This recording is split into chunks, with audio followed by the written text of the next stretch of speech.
It's a cloudy day here at Gov Folder Field, and it's time for baseball as the Mariners take the trip to Falmouth for the third time this season. The Commodores and the Mariners are doing battle, and the first two have gone Harwich's way. They are 2-0 and have put up a combined 25 runs in those two contests. Alongside Luke Brenneman, I'm Milo Hoffman. We're glad to be bringing you all of the action tonight as the Commodores take the field and are going through their defensive warm-ups. Luke, the Mariners trying to bring in some momentum after yesterday's Orleans win. Absolutely. The Bats woke up yesterday. A 14-hit effort, a wire-to-wire 8-5 win on the road at Eldridge Park.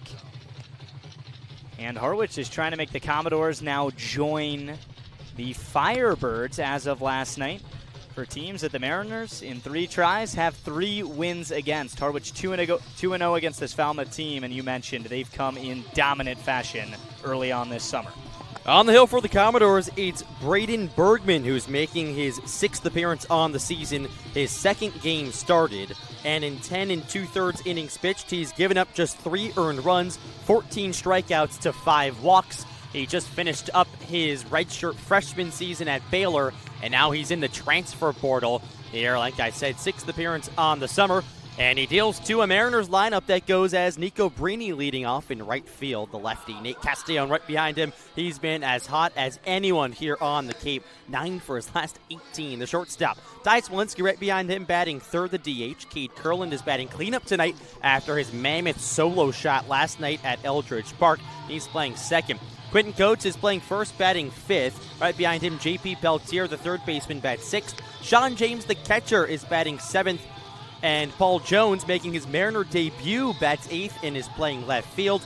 And Micah Kirikoff back in the lineup. He bats 9th.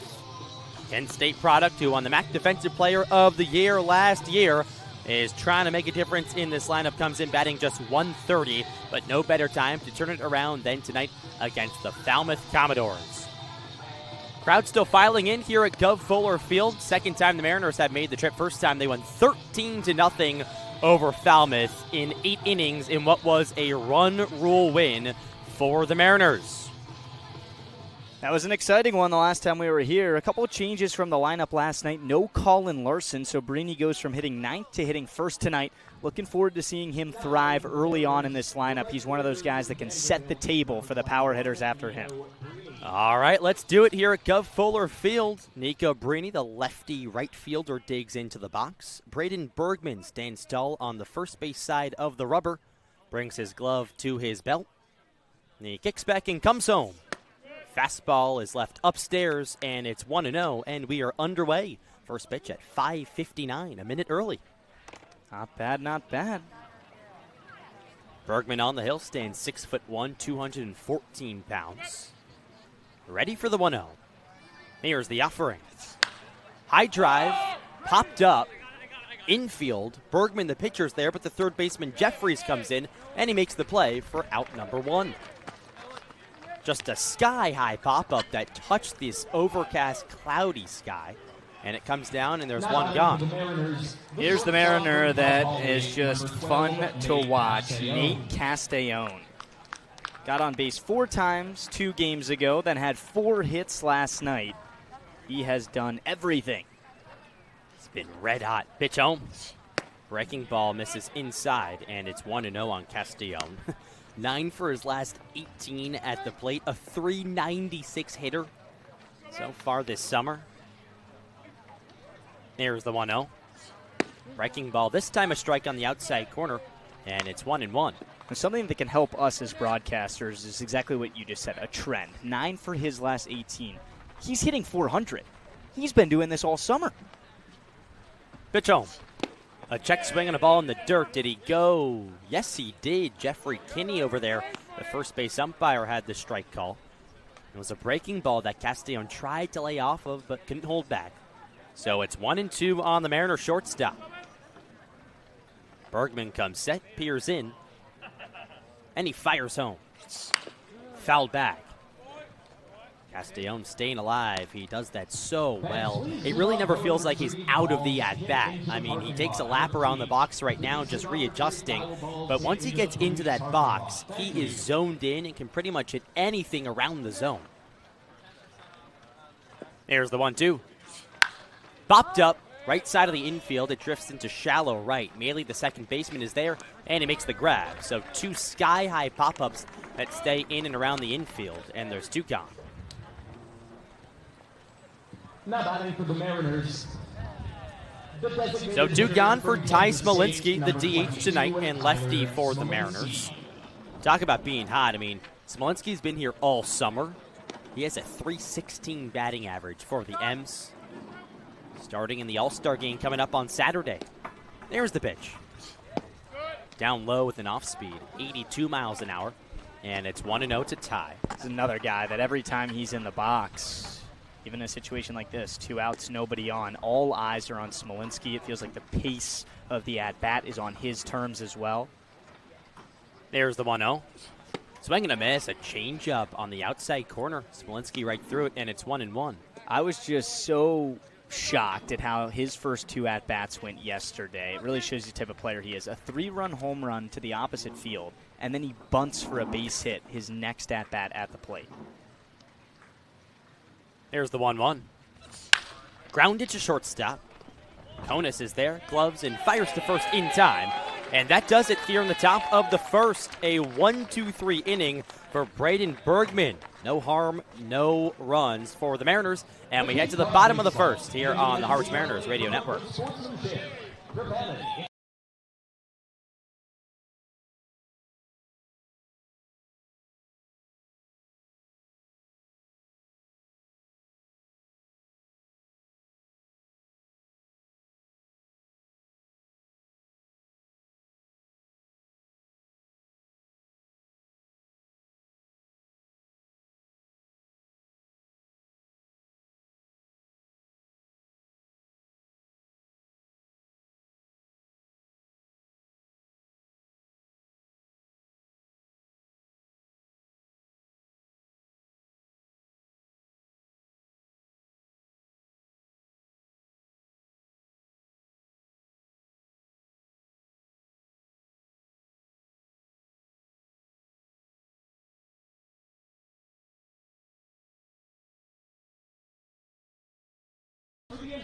Back here at Gov Fuller Field as we head to the bottom of the first. No score between the Mariners and the Commodores. Harwich went down 1-2-3 in the top half of the inning. And now it's Jackson Peavy, the lanky left-hander on the hill for the Mariners, making his 3rd start of the summer. His 5th overall appearance, 11 2/3 innings pitched, has given up just 2 earned runs, 10 strikeouts to 8 walks. And he deals to the Commodores lineup. Austin Maley leading off, the second baseman. Right behind him, Braden Jeffries, the third baseman, is batting second.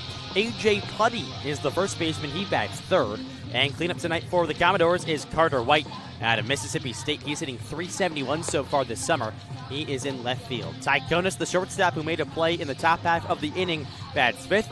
Fabio Peralta, the center fielder, bats 6th, an all-star for this Commodores team. Riley Jackson, the DH, is batting 7th. And J.J. Kinnett bats 8th. The catcher, Gavin Greger, is in right field. He rounds out the lineup and bats 9th. It's a Falmouth team that's 4 games under 500, yet they have 6 all-stars coming out of the West. 4 in the lineup tonight: Maley, Konis, Peralta, Jackson. Kind of a mix and match of everything. Konis leads the team with 16 runs batted in. Keep an eye on him. And then how about Maley, the guy at top of the order, a community college product, had a relationship with Jack Dahm, the head coach, coming into this season. And Dahm took a chance on him, said, I want you on my team. I know how you can play. And Maley's earned himself an all-star bid. He leads his team in batting average, knocked in 10 as well, leads the team in walks.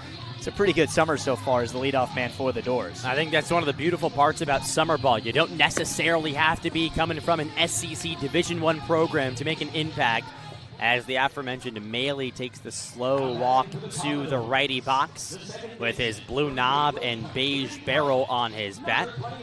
He's hitting a very solid .263 so far this summer. No homers and 10 RBIs. Jackson Peavy stands tall on the rubber for the Mariners.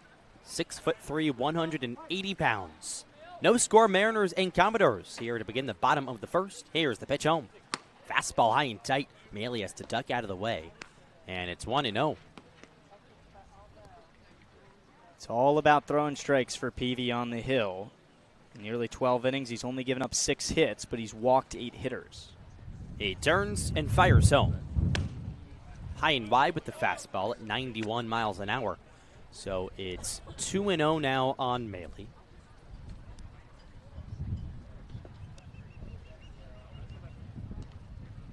Mariners today in their powder blue retro uniforms as BV gets the sign. And here's the pitch. Just misses downstairs. Sean James, the catcher, tried to frame it into the zone, but no success, and it's 3-0 now on Maley. That one hardly missed. PV just trying to steer this command back to the heart of the plate. He fires. There was a strike down Broadway, a 90-mile-an-hour fastball, and it's 3-1. I think we've really seen Jackson kick it into gear this summer. Just watching him even after he pitches on his days off, he's always rehabbing, always practicing, throwing bullpens. 3-1. Swing and a miss. Fastball upstairs, and it's 3-2. That's a good point. A couple of games ago, I remember seeing him warming up in the bullpen. He does it every day. I'm not necessarily sure if that was a maybe he's going to come in situation. Sometimes pitchers will throw bullpens in the middle of the game just to get some work. There's the payoff delivery. Swung on and grounded right side of the second base bag. Kurland is there, gloves and fires to first in time. And there's one gone. Yeah, really good sign. Battling back down 3-0 to an all-star caliber hitter in Maley. He threw 3 straight strikes, got the count full, and then you get the bounce out to get things going. Kind of a big deep breath there because you're starting to think leadoff man with speed's going to get a board on 4 pitches, and now you get the first out. Just settle into the start for PV. That's something he's done nicely in his first 2 starts of the summer. He now deals to the lefty hitting third baseman Braden Jeffries. Here's the pitch. Fastball outside. It's 1-0 now on Jeffries. Comes in a .327 hitter. No homers and 16 RBIs. A dangerous hitter who plays his college ball at Michigan. BV fires home. Bopped up behind home plate and out of play. And it's 1-1. Wind picking up here at Gov Fuller Field. Yesterday it was a windy one over at Eldridge Park. Mariners and Firebirds. Today the wind has also traveled here to Falmouth. 1-1. Swing and a miss, a slider on the outside corner, and it's 1-2. Getting ahead is PV's thing. He's not going to strike everyone out. He's a soft contact type of arm. 10 punch outs in 11 2/3, but he had 4 his last start in 4 innings. There's the 1-2. Breaking ball miss is upstairs, and it's 2-2. And getting ahead for PV opens up his breaking balls. He loves to throw that first pitch fastball, dominates these left-on-left matchups, and when he's ahead, it just opens up the rest of his arsenal. There's the 2-2. Swing and a miss, slider outside, fooled Jeffries, and there's 2 gone for strikeout of the evening for Jackson Peavy. On the hill, he features that fastball changeup and sweeper combination, and that was the sweeper slider pitch right there in the other batter's box. And Jeffries down swinging. That's his 13th strikeout of the season, Braden Jeffries. He has just enough punch with that fastball. When he pulls out the sweeper, it can just really buckle guys. Pitch to A.J. Putty, and is in the dirt. Off speed at 85 miles an hour. That went 58 feet. So 1-0 now to the righty Putty. Just 7 games played so far this summer. .261 batting average, no homers, and 3 RBIs for the Illinois product. And he makes it real clear with his orange shin guard and elbow guard. Some of these players in the summer ball leagues really tell you where they play. Braden Jackson, one of those guys on Harwich, always wears the green for Oregon. There's the 1-0. Oh, that hit him. It hit him right on that orange elbow guard, so he barely felt it. He flings his bat over towards the Falmouth dugout, and he's aboard with a hit by pitch, and the Commodores have a 2-out runner on. Must be a pretty good guard. I mean, that sounded like a gunshot when it hit it, like it was a bulletproof vest. Sets up a left-on-left matchup here with White. Not the end of the world, but towards the end of PV's last start on the 10th of July against Hyannis, the control went really wayward. A couple free passes, a hit batsman. He can get wild at times. He deals to White. Pitch home. In the dirt, and it gets by James, the catcher, all the way to the screen. And Putty takes second easily. So a wild pitch that was nowhere even close. James couldn't even get a glove on it. And so now the Commodores have a runner in scoring position with 2 gone here in the bottom of the first. No score. Feels like it's always windy here in Falmouth, and it makes sense when you just look at the geography of where we are. I also think it's just been the Cape over these last couple games. There's the 1-0. Inside, and White has to duck out of the way. So after 2 quick outs by Jackson Peavy, a hit by pitch to Putty, a wild pitch. Now Putty's on second base, and the count is 2-0 on White. 371 hitter so far this season. Peavy fires. Fastball catches the upper half of the zone for a strike, and it's 2-1.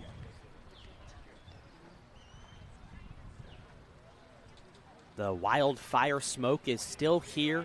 You can tell there's sort of like a daze to the sky. 2-1. Chop foul behind home plate, and it's 2-2. And it's unique because here at the Gov, there's trees in the outfield, but they're not taller than, for reference, the scoreboard in left. So it's just this powdery, dusty, smoky sky. I don't know even whether it's the net in front of us here behind home plate, Milo, but kind of makes you feel like everything's just translucent a little bit. A little bit. 2-2. Swing and a miss. Back to the sweeper, and Peavy got him. 2 strikeouts in the bottom of the first, and the Commodores leave Putty stranded at second base. We head to the second. Still no score. Commodores and Mariners on the Mariners Radio Network.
We head to the second here at Gov Fuller Field. Still no score between the Mariners and Commodores. A reminder that Milton Cat is proud to power the Cape all summer long. It's still the tall righty on the hill, Braden Bergman, toeing the slab for Falmouth. And he deals to Cade Curlin, 4, 5, and 6 in the Harwich lineup. The righty Curlin digs in, fresh off his solo shot yesterday against Orleans. Hit it over the scoreboard to deep left field at Eldridge Park. Bergman comes set, and he fires home. Fastball down Broadway, and it's 0-1. That came in at 89 miles an hour. I got to take credit for this one, but through 7 batters of this game, our producer Sawyer Goldwine was tracking. That is the first pitch strike to any hitter. 0-1. Swung on and tap foul down the third baseline. A curveball that was looping. Came in at 77 miles an hour. Curlin just caught a piece. So now 0-2. And quite the stat that is. Pitcher has fallen behind early. No damage, though. Still no score. Here, top of the second. Pitch home. Fastball chopped on the ground to shortstop. Konis is there, gloves, and fires to first in time. And there's 1 gone. Interesting you say still no score. These 2 teams actually came into the day the best first inning teams offensively throughout the entire Cape. Both of them have 19 first inning runs heading into the evening, which is tied for the top. Must tell you that Falmouth's bullpen has really struggled this summer, because if you get off to leads, especially out here in Cape Cod, you're supposed to protect them, because majority of teams do. First 3 innings plays such a big role. There's the pitch to the righty, Coates. Slider catches the outside corner for a strike. So 0-1. Coates a .274 hitter, no homers and 4 RBIs for the Cincinnati product. Had 2 knocks yesterday against the Firebirds. Here's the 0-1. Swing and a miss, a slider outside, and Coates right on through it. And now it's 0-2. That breaking stuff is really cooking right now early on for Bergman. Looks like there's a weight in the ball. Curveball you mentioned a couple pitches ago, and the curling at bat just starts at the knees and dives into the dirt. That was the slider. 0-2. Fastball way upstairs, and the catcher, Kennett, has to get to his feet to catch that one. So now it's 1-2 on Coates. No score. Mariners and Commodores here, top of the second. Second and final time Harwich makes the trip to Gov Fuller Field this season. 1-2. Swing and a miss.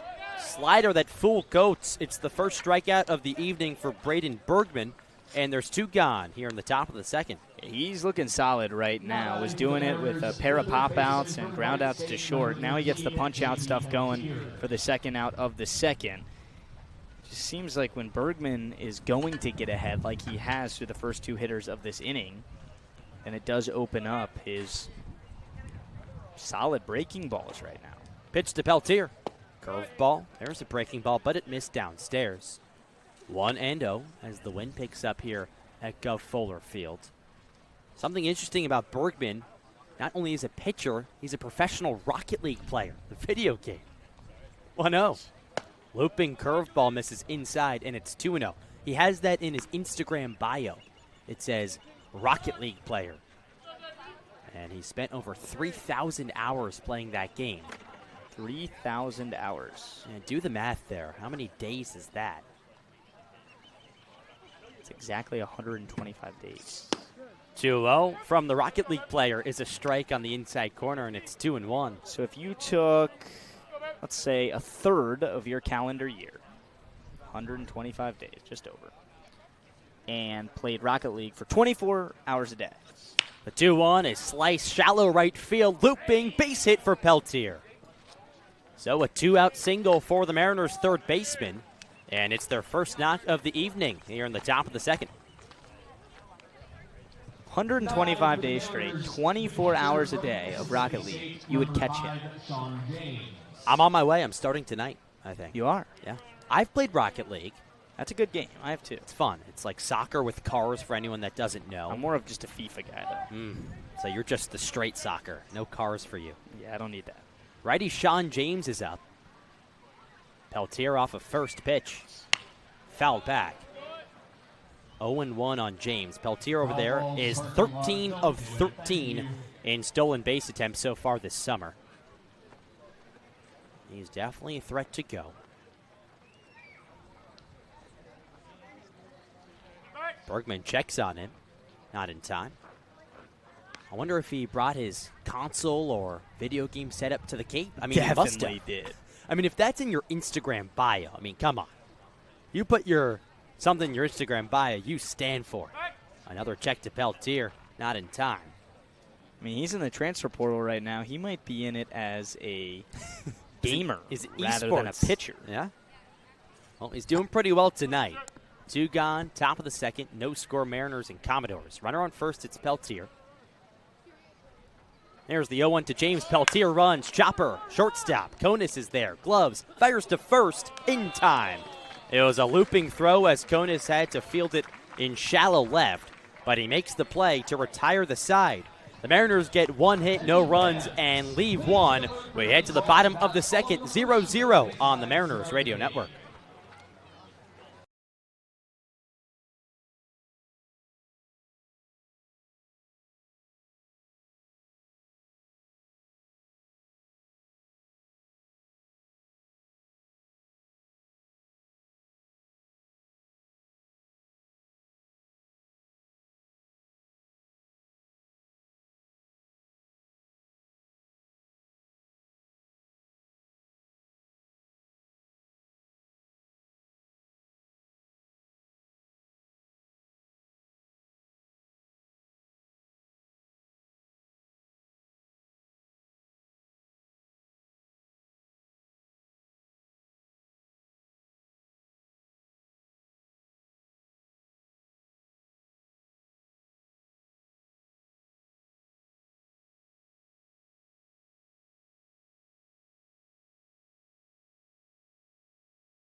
We head to the bottom of the second here at Gov Fuller Field in Falmouth. Still no score between the Mariners and Commodores. Alongside Luke Brenneman, I'm Milo Hoffman.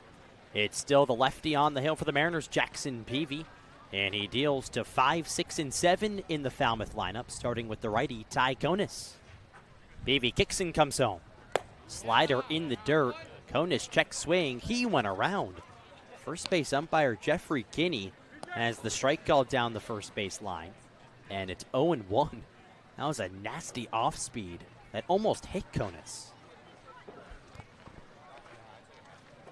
There's the 0-1 offering. Fastball high and wide. James brings it down, and it's 1-1. Konis comes in, a .210 hitter, 2 homers and 16 RBIs. Those home runs and RBIs lead this Falmouth team. 1-1. Downstairs with a changeup at 85 miles an hour, so it's 2-1. Seems like Peavy's kind of in that window right now of good pitch, bad pitch. We've seen Peavy on his A game when he's just painting corners. Not going to have that every night. And he fires the 2-1. Slow chopper, third base side. Peltier charges, backhands, throws to first in time. A zipper of a throw from J.P. Peltier, and there's one gone. Put him in left, he's going to rob home runs. Put him at third, he's going to steal hits. And heck, the Mariners have even tried him in the hardest position of all, center field, a few nights ago. J.P. Peltier's a stud. There's no other way to put it. Kentucky is getting a kid in the portal this coming season that plays his heart out. He runs well, 13 stolen bases, and he plays some of the best defense we've seen, not just in Harwich, but on Cape Cod. There's the lefty, Fabio Peralta. He shows bunt, and he fouls it back. A fastball at 89 miles an hour on the inside corner. So it's 0-1. Peltier's also played first base. He has a single already tonight. An all-around ball player, starting third baseman in the All-Star game coming up this Saturday. That's at White House Field. Peavy kicks back. There's the 0-1. Swing and a miss on a slider that got by James all the way to the backstop here. That fooled him and the other batter's box, and it's quickly 0-2. Yeah, James is a really good catcher when it comes to throwing base runners out, and it doesn't matter in that situation, a ball going to the backstop. There's nobody on base. But I do think he sometimes is still getting used to the adjustment of catching every day, catching new arms. 0-2. Slider misses outside, and it's 1-2. Now, James has seen time at second base with the Mariners so far this summer. A utility guy that plays at Mississippi State, can go everywhere in the infield. There's the 1-2. Slider misses outside, and Peralta bends his knees as he takes that one. And the count's even at 2 balls and 2 strikes. No score, Mariners and Commodores here, bottom of the second. 1 gone. Peralta with his open stance in the lefty box. 2-2. Fouled back. You hear the tracks every time there's a foul ball. It's the Harwich Mariners ball boy who's dashing right in front of us to get every single foul ball. It's like the sound effect. He comes closer. It's like, and he goes back. He's on it. 2-2. Line drive to left field, stays up for Paul Jones, and he makes the grab. First action as a Mariner for Paul Jones over on left, and there's 2 gone. Got to give it to him. He's adopted the Harwich look. He's got the pants hiked up, showing off the socks. The sunglasses are Mariner colors reflective out there. He's got the left sleeve on his arm, a smooth white color on that one. He's got some swag out there in left field, Paul Jones. We see you. He's leading off the top of the third. Excited to see him come to the plate. Transferring over to Kansas State. Here's the pitch to the righty, Jackson. Downstairs with the curveball. So it's 1-0. Talking a whole lot about J.P. Peltier. Riley Jackson going to be a teammate of his, also a Kentucky guy. Here's the 1-0. Line drive to left, hooking foul. And it's 1-1. Nears the Mariner bullpen down the left field line. Birds are chirping. Wind is blowing here at Gov Fuller Field. It's a calm vibe at the ballpark today. Very. A lot of people here, though. A lot of people in the bleachers down the first baseline, bleachers down the third baseline as well. There's the 1-1. Upstairs, and James can't squeeze it all the way back to the screen. There goes the ball boy. It's a race, and the Commodores ball boy wins this one. I love it. Harwich Mariner ball boy has a smile on his face as he runs back. Lost that 1A. I'll get him next time. 2 balls, 1 strike on Riley Jackson, the DH. Here's the 2-1. Swing and a miss, and there goes the bat. It flies and hits the screen over the Mariner dugout.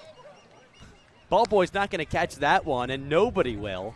And now Riley Jackson is going towards the Falmouth Commodore dugout. He receives some pine tar. He's walking with it right now. Doesn't know what to do with it. Doesn't have his bat. And now TJ Zierman, pitcher for the Mariners, comes out with a surprise and throws the bat over to Jackson. Whenever there's a bat that gets out of the hands of anyone, you hold your breath, especially broken bats. But on that one, you had to hold your breath for a long time because there was no doubt it was going to get over the Harwich dugout. But it almost got over the netting. He threw it so high and far down the left field line, which a lot of the Mariner fans are sitting in those bleachers. That's a scary sight. Big piece of lumber coming after you, spinning, torpedoing your way. 2-2. Swing and a miss. He holds on to the bat this time, but comes up empty on a hack. And that does it here in the bottom of the second. 1-2-3, go the Commodores. Third strikeout of the night for Jackson Peavy. And we head to the third. Still no score on the Mariners Radio Network.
We head to the third inning here at Go Fuller Field. Still no score between the Mariners and Commodores. Alongside Luke Brenneman, I'm Milo Hoffman.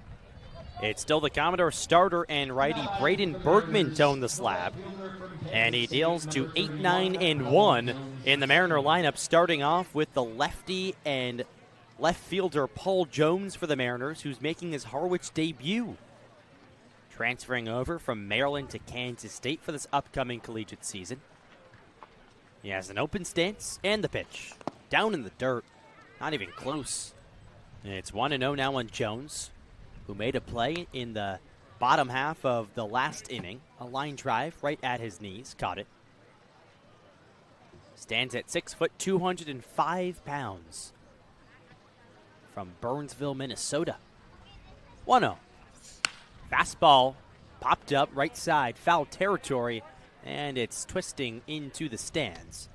And it's 1-1. So we were talking yesterday about extending the net in Orleans. That is a serious safety concern that they have here down the right field. The net stops at about the first base bag. And there's nothing there. 1-1.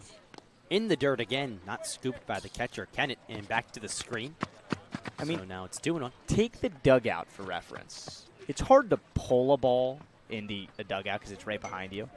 sometimes you see it. At least they have a rail that they're leaning on that they can duck under. There's nothing in those bleachers down the right field line. You got to stay on the lookout. 2-1. Swing and a miss. 82-mile-an-hour changeup on the outside corner, and it's 2-2. Especially if it's not just balls flying around, but bats as well. We saw a bat fly out of the hands of Riley Jackson last out of the second over the Mariner dugout down the third base line. 2-2. In the dirt, and it's 3-2. So a nice at bat here for Paul Jones. First AB as a Mariner, hit .323 this past season with the Terps. 12 home runs, 54 RBIs. Payoff pitch. Slowly tapped down the first baseline, foul. Good AB here for Jones. He's battling here. This next pitch will be number 7 of the at-bat. Nice little introduction to Cape Cod. You see a lot of pitches. That's what you want to do. You want to get settled in. And Jones has done just that. Now can he get on to get things going here in the Harwich third? There's the payoff pitch from Bergman. Swing and a miss. A changeup downstairs. It fooled Jones. And there's one gone in the top of the third. Second strikeout of the evening for Bergman. Yeah, those lefties want the ball down and in, though, especially a power hitter in Jones. The changeup started center cut. It was a good changeup. It had the movement, but he did leave it up a little bit more high than the righty Bergman probably wanted it to be. Jones was just looking fastball, and he was way too early. There's the righty Micah Kirikoff pitch. Line drive, left field, but it's caught by the shortstop, Konis. It seemed like it was off the end of the bat from Kirikoff. And now there's 2 gone. Mike had his best offensive game of the summer to this point. The last time we were in Falmouth, Kirikoff had his lone extra base hit, a double, and also a single in that game. He was very productive for the M's. Came up first pitch swinging here in his first AB and just missed a base hit. A nice play from Konis, all-star shortstop coming out of the West. There's the left-handed hitting Nico Brini. Bergman fires. Brini shows bunt, lays it down third base side, charging is Jeffries, but he lets it roll. Tried to see if it was going to go foul, but it stayed fair. And so it's a bunt single for Nico Brini, and the inning stays alive for the Mariners. So many different ways to get on for Brini. Had 8 homers at school, tons of extra bases, had a double last night on a ball hit up the middle and just turned it into 2. And now he shows a little bit more of finesse in his game with the bunt hit down the line. Had 2 knocks yesterday against Orleans. Check back to Brini, not in time. He's just an all-around ball player. Already has a stolen base so far this summer with Harwich in just 2 games played.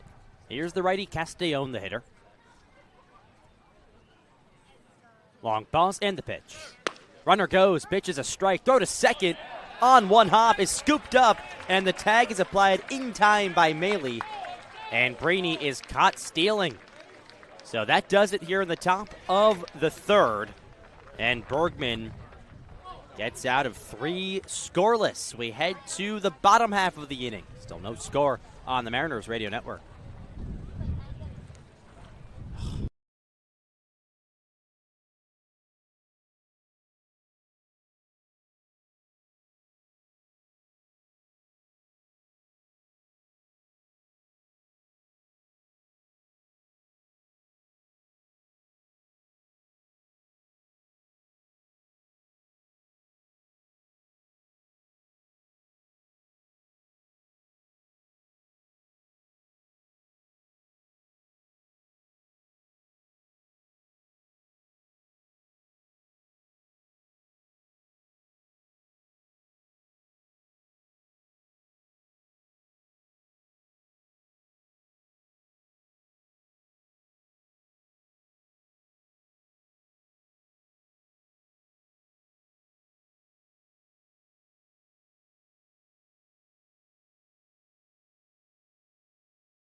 Welcome back to a cloudy Gov Fuller Field here in Falmouth as we head to the bottom of the third. Still no score between the Mariners and the Commodores. Alongside Luke Brenneman, I'm Milo Hoffman. It's still the lefty on the hill for the Mariners, Jackson Peavy, in his third inning of work. And he deals to 8-9-1 in the Commodores lineup, starting with the right-handed hitting J.J. Kennett. Number 4, Jay. 3 strikeouts so far for Peavy on the hill. He has his glove at the letters, brings it to his eyes, kicks back, and here's the first pitch. Fastball fouled back, and it's 0-1. Beautiful night for baseball. The wind is calming down for now. 75 degrees. Still a little smoky outside because these wildfires coming from Canada, but this is ideal weather. We've seen a lot of bad weather recently. 0-1. Just misses outside with a fastball, barely missed. Home plate umpire Jeffrey Merzell said nope. Wind is here, but it's not too bad. Not as bad as yesterday at Eldridge Park. Everything was blowing. There's the offering. Popped up, infield, right side, coats the first baseman in foul territory. He makes the grab, and there's one gone. I think we haven't given Coates enough credit for his defense this summer. He made a couple picks in that game last night at first, where he scoop and bang plays. Coates, for a big guy, is extremely flexible. Sometimes first basemen can go all the way into the splits to make plays. We saw Brewster's first baseman Guzman do it to end the game against Harwich a few nights ago. But he's very loud. He communicates in the infield. There's the pitch to the lefty, Gregor. Broken bat, roller over to first, foul territory. And there's the 0-1 count on Gregor, but there goes the bat. And he goes into the Falmouth dugout, and he points out a new one. I've seen a lot of broken bats over the last couple of days. Mariners have had a few. A couple yesterday against the Firebirds. Jaxa, who's not in the lineup tonight, Braden Jaxa, who caught yesterday, had 2 broken bats. And he had won the game prior against Brewster. 3 broken bats in 2 games for Braden Jaxa. Do you think breaking your bat is an embarrassing feat in baseball? Well, I saw YD when we played them 2 games ago. One of their players broke their bat in batting practice. I think that's embarrassing. Okay. I think in the game, not embarrassing. 0-1. Shows bunt, lays it back to Peavy. The pitcher bounces off the rubber, gloves, and fires to first in time. Nice PFB from Jackson Peavy. And there's 2-1. Peavy is smooth. He's so long. When he lunged out with his feet about a little bit more than shoulder width apart to get down and squat and pick that ball up, and then he released it with his left arm over his ear. He's got a wingspan that's got to just be wicked. 6'3", 180. He's skinny, lengthy, and he's pitching a nice game tonight. Back to the top of the lineup, the righty Maley. Looks at a fastball inside. 1-0. He grounded out to second back in the first inning. Peavy checks his wrist, tries to get the pitch from Hunter Dilworth, the pitching coach for the Mariners, who sits outside of the dugout. Here's the 1-0 offering. Inside again, another fastball. Peavy sits at about 89 miles an hour with the heat. Takes a lap around the rubber. When he walks around, he kind of walks on his tippy toes. Not a flat-footed walker. Here's the 2-0. Swinging a foul tip into the glove of James, and it's 2-1. I should start doing that. A tippy toe walk? Yeah, I think I need it. Especially in our Trident talks pregame. Milo's always towering over me. So a tippy toe stand. There's the 2-1. Downstairs, 3-1. Well, I was told that you have to run on your tippy toes. That's the healthy way to do it. What? Not that I run too often, but I think it's you run on, what's it called, the balls of your feet? I thought it was the tippy toes. I think it works the calves a little bit more. Oh, okay. Yeah. Pitch home. Upstairs, ball 4. And it's the first walk of the evening for pitcher Jackson Peavy. And the Commodores have a 2-out runner board here in the bottom of the third. Still no score.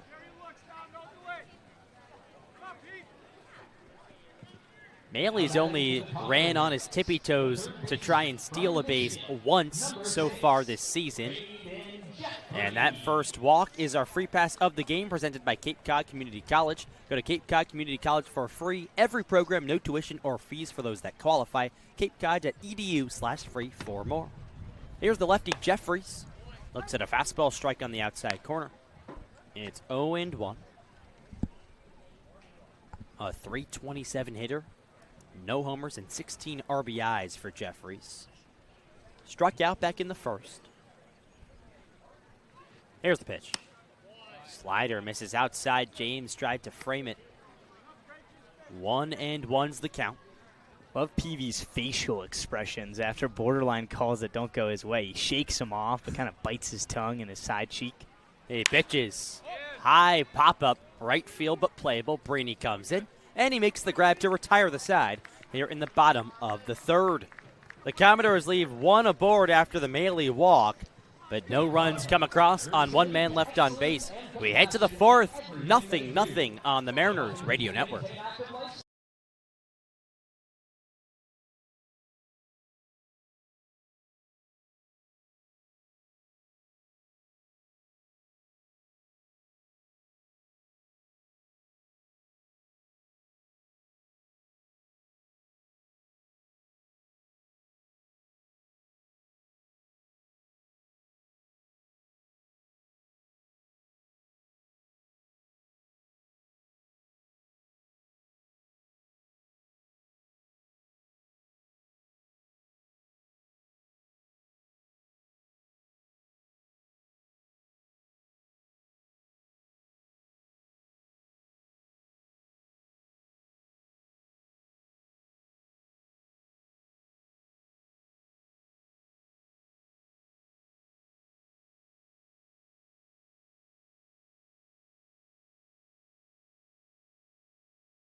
We're all square after the first three in Falmouth. No score between the Mariners and the Commodores. Start of the fourth is brought to you by Eastern Propane and Oil. Proud to recognize our hometown heroes throughout the Cape.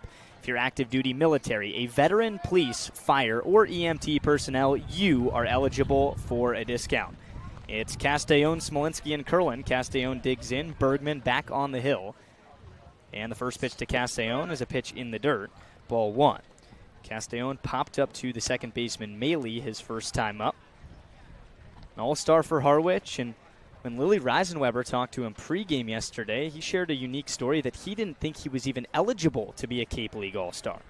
1-0, ripped towards third, scooped on two hops by Jeffries, long throw, and he made it in time. Castellon grounds out to finish that thought, though. When Steve Engler called him, he said, "Oh no, what did I do?" But Engler was just calling him to congratulate him on making the all-star team, and Castellon was like, that was the last thing on my mind because he was a late addition. Ty Smolinski digs in with one out. He's 0 for 1, a ground out to short. Second time through the order, Braden Bergman has gone now 3 1/3 of scoreless baseball in his start for Falmouth.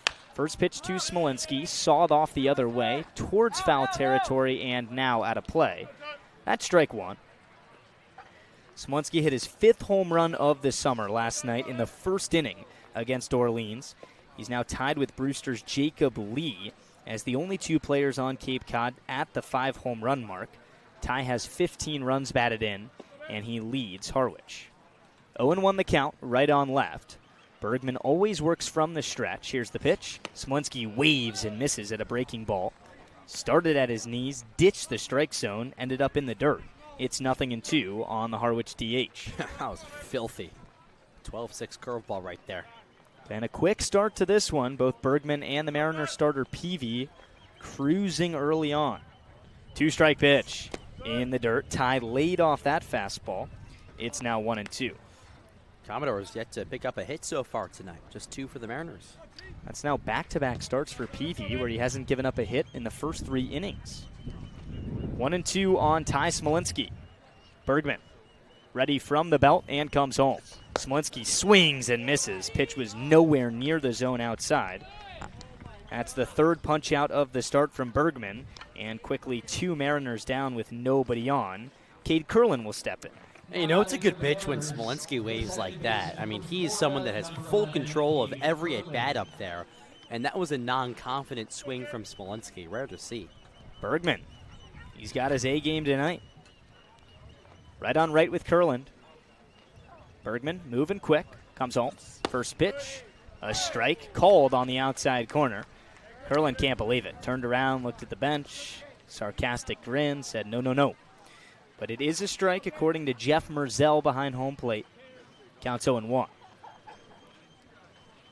Bergman kicks and fires. That's in the dirt, no doubt about that. Ball and a strike on the Harwich second baseman Curlin. Curlin, to 246 hitter, continues to trend upwards. Up to 5 doubles on the summer. Smolinski leads the team with 6 two-baggers. 1-1 to Cade. Here it comes. Swung on, driven into left center field, and nobody's going to get there. That finds the alley, goes all the way to the wall. Curlin cruises into second base. A stand-up 2-out double for Cade. And Harwich trying to get something brewing with a man in scoring position and 2 outs in the top of the 4th. Just a laser off of Curlin's bat. He's really coming around. Like you just said, his average is skyrocketing. Had that homer yesterday, and now back to hitting all those extra base hits, and you just brought up the double numbers. He now is tied at the top with Smolinski. 6 doubles for the Mariners. An RBI chance with Quentin Coates here in the 4th. 2 outs, Curlin off of second base, right on right with Coates. He struck out his first time up. First Harwich runner to get into scoring position tonight. Curlin a big lead off of second. Bergman, first pitch. Outside. It's 1-0. Coates hitting .274, was named as the All-Star team's designated hitter. Plays first base just about every night for the M's. 4 runs batted in so far this summer for Coates. Not equitable to his amount of hits this summer. Has a chance here. Swing and a miss at the 1-0. Breaking pitch. Coates couldn't connect. It's 1-1. Harwich so far this summer, with runners in scoring position, hitting .233 for average. That's 6th best in the 10-team Cape Cod Baseball League. Bergman looks at Curlin, now comes home. The 1-1. Called a strike high. Back pick to second from the catcher, Knitt. Not in time. Curlin back with a dive. Biggest part about that pitch was the second strike called on Coates. He thought it was high. Not a fan of that. And that throw back to second base is what we've seen catchers do all summer long against the Mariners, trying to keep them honest on the base paths. Ball and 2 strikes. Here it is. Coates swings and nubs one right back to us into the netting. Quentin trying to stay alive here. Not sure why Knitt is so worried about Curlin over there. Obviously, you want to steal an out if you can on a back pick, but kind of risky. Longest throw you can make to second base. 2-out situation. Bergman v. Coates. 2-strike pitch. Swung on, and Coates just caught a piece foul. Knitt could not hold on for strike 3. Coates will see another 1-2. Barely caught that one. You could barely even hear it. Coates, a guy who hit 28 home runs in college at Cincinnati. Still looking for his first on Cape Cod. Has been here since day 1 of the 2026 summer. Trying to come through with a 2-out base hit. Here it is. Breaking ball smashed down the left field line. Is it fair? It is. Into the corner. Curlin scores from second. Coates scurries into second base. A 2-out RBI 2-bagger, and the Mariners have the lead. It's 1-0 in the 4th. Just off the bat, down the left field line. Coates all barrel, and he cruises into second base. He's been a doubles machine so far this season for the Mariners and continues to impress. Back-to-back 2-out extra base hits for Harwich, and that's what sparks the Mariners' offense in the 4th tonight. Peltier an at-bat with Coates now in scoring position. 1-0 M's. Right on right with Bergman. Peltier singled his last time up. First offering. JP swings and misses at a high fastball. Counts 0-1.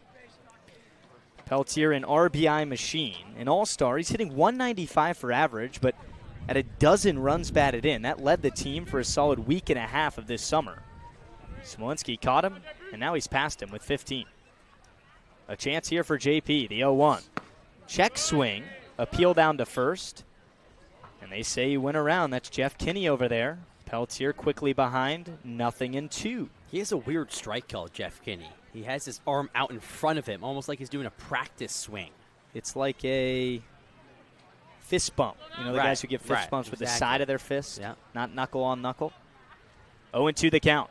Here it is. Peltier rips one up the middle. That's a base hit. Coach, the big turnaround third. Here comes the throw from Peralta. Cut off and a ribby single for Peltier. It's 2-0 on 3 consecutive Mariner 2-out hits in the fourth. Peltier up to 13 runs batted in, and what a rally this is here in the fourth. Well, the Mariners came into the day hitting .248 with 2 outs. That's the best in all of the Cape, and they're showing it off here tonight.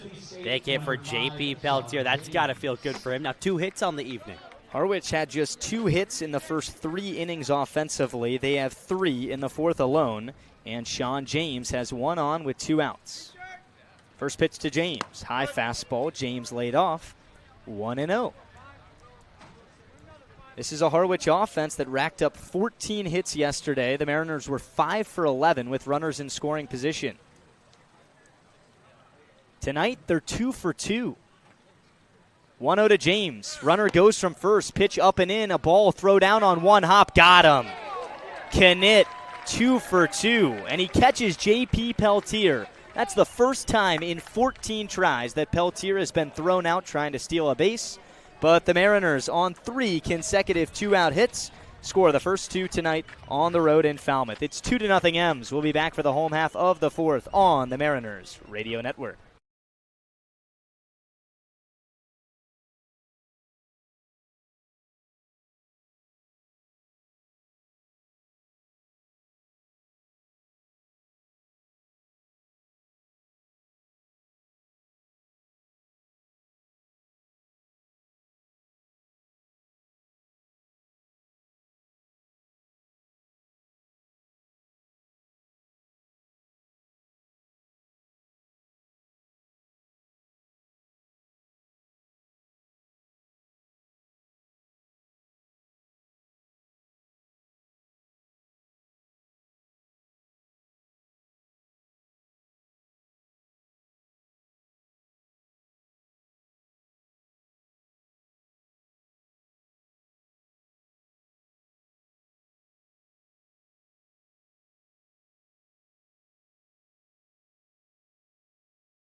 Harwich strikes first in the top of the fourth inning. 3 2-out hits, and the Mariners are propelled to a 2-0 lead on the road in Falmouth. Home half of the fourth. Peavy climbs the hill once again after 3 no-hit innings to start his appearance on the mound. It's 3, 4, and 5 coming up for the Doors. Putty, White, and Konis. Putty's going to dig in, the first baseman out of Illinois. He's 6 for his first 23 at the plate on Cape Cod. Sets up a left-on-right matchup with the Mariner starter Jackson Peavy. Peavy's given up 2 base runners, a hit batsman, and a walk. Both came with 2 outs. First pitch. Breaking ball, stays up and away. Didn't come back to catch the back door. It's 1-0 on Putty. Exciting start for the Mariners offensively, Milo. Got things going. See if Peavy can hold the lead here. 1-0 pitch. Breaking ball outside, 2-0. Yeah, 3 consecutive hits in the last inning there from the Mariners, and the offense can come in spurts for Harwich, and they showed it there in the last frame. Peavy behind, here's the 2-0. That's down and in with the heat. Now 3-0. The last time we saw Peavy fall behind a Falmouth hitter was actually the first hitter of the game. Peavy was able to battle back and force Austin Maley into a payoff pitch ground out. Here's the 3-0. That's up and outside. A 4-pitch walk to get the Falmouth fourth going. Putty on base with nobody out. Yeah, it's the second walk of the evening dealt by Jackson Peavy. So we've seen the walk start to be an issue for him so far this summer. He now has 10 on the season. So trying to keep the command of the ball here tonight. So you go back to the 10th of July when Peavy pitched against, that was Hyannis. Peavy was no hit through 3, scoreless baseball. Then in the 4th, started sliding a little bit. First pitch, breaking ball, called a strike to Carter White. Left on left with Peavy here. White struck out his first time up. And he started sliding in that start in the 4th against Hyannis because of his control. Hit a batter, walked 2, and that was it for him. 0-1 pitch, popped up third base side into foul territory. Sean James, the catcher, ran it down and caught it basket style up against his chest for the first out of the Falmouth 4th.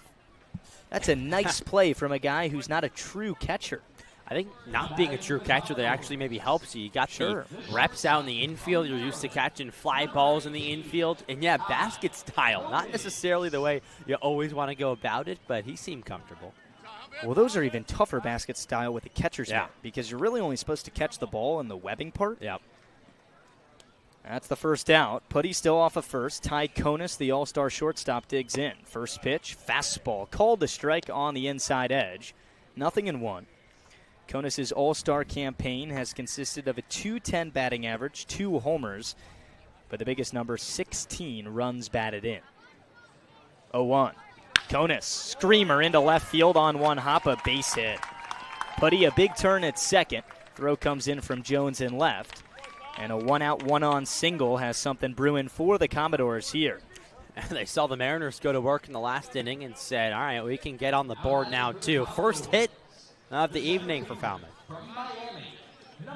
See what Peavy can do now. This is a stretch in the Falmouth lineup. Konis with a one-out hit, an all-star. Another all-star, Fabio Peralta, and Riley Jackson, an all-star, on deck. Konis hits 5th, so they stack this lineup 5, 6, and 7. Maybe the 3 best hitters. Left on left with Peralta. First pitch, breaking ball, drips down the middle, called strike 1. 2-0 Harwich. Falmouth gets their first hit here now in the bottom of the 4th. First and second, 1 out for the Doors. Peavy comes home with the 0-1. Peralta, bouncer, third base side, over the head of Peltier, a base hit into left. Putty, a big turn at third, he's going to score. And it's now 2-1 Harwich on the Fabio Peralta RBI base hit. That's some tough luck there for Peavy and the Mariners. He spiked that ball right into the ground, and it got over the heads of Peltier and Castellon. I mean, a one-hopper that went about 20 feet in the air, and Peltier had no chance at bringing that one down. As good as he is over there at the hot corner, couldn't haul it in. Peralta up to 6 runs batted in on the summer, cuts the Mariner lead in half, and Riley Jackson, an at-bat in the 4th. Peralta at first, Konis at second, 1 out, first pitch fastball, cut on and missed. Counts 0-1. So Falmouth has responded in this same inning that Harwich put up the first 2 runs of the game. But the Commodores are looking for more, just 1 out. Double play ball, intact for the M's if Peavy can get a ground out. 0-1, fastball, called a strike on the inside corner. A good start to this AB from the Harwich lefty Peavy. Jackson, a .220 hitter, 6 runs batted in, the new Kentucky transfer out of Houston. He's down 0-2. Peavy, the pause, and the pitch. Breaking ball, nubbed foul at the plate. We'll see another 0-2. The runners in scoring position, Falmouth middle of the pack, a .242 batting average as a team. Falmouth has scored 119 runs this summer, number 6 in the Cape Cod Baseball League. Commodores are dead last with just 8 home runs on the summer, though. Comes the 0-2. Jackson gets into one. Bouncing ball into left. Another hit for Falmouth. Rounding third is Konis. He's going to score.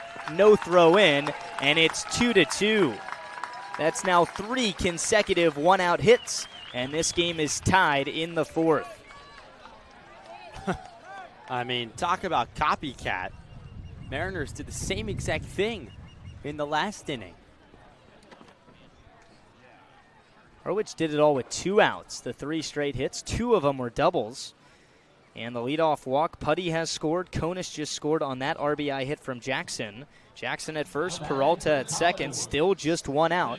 And the catcher, J.J. Kennett, is at the plate.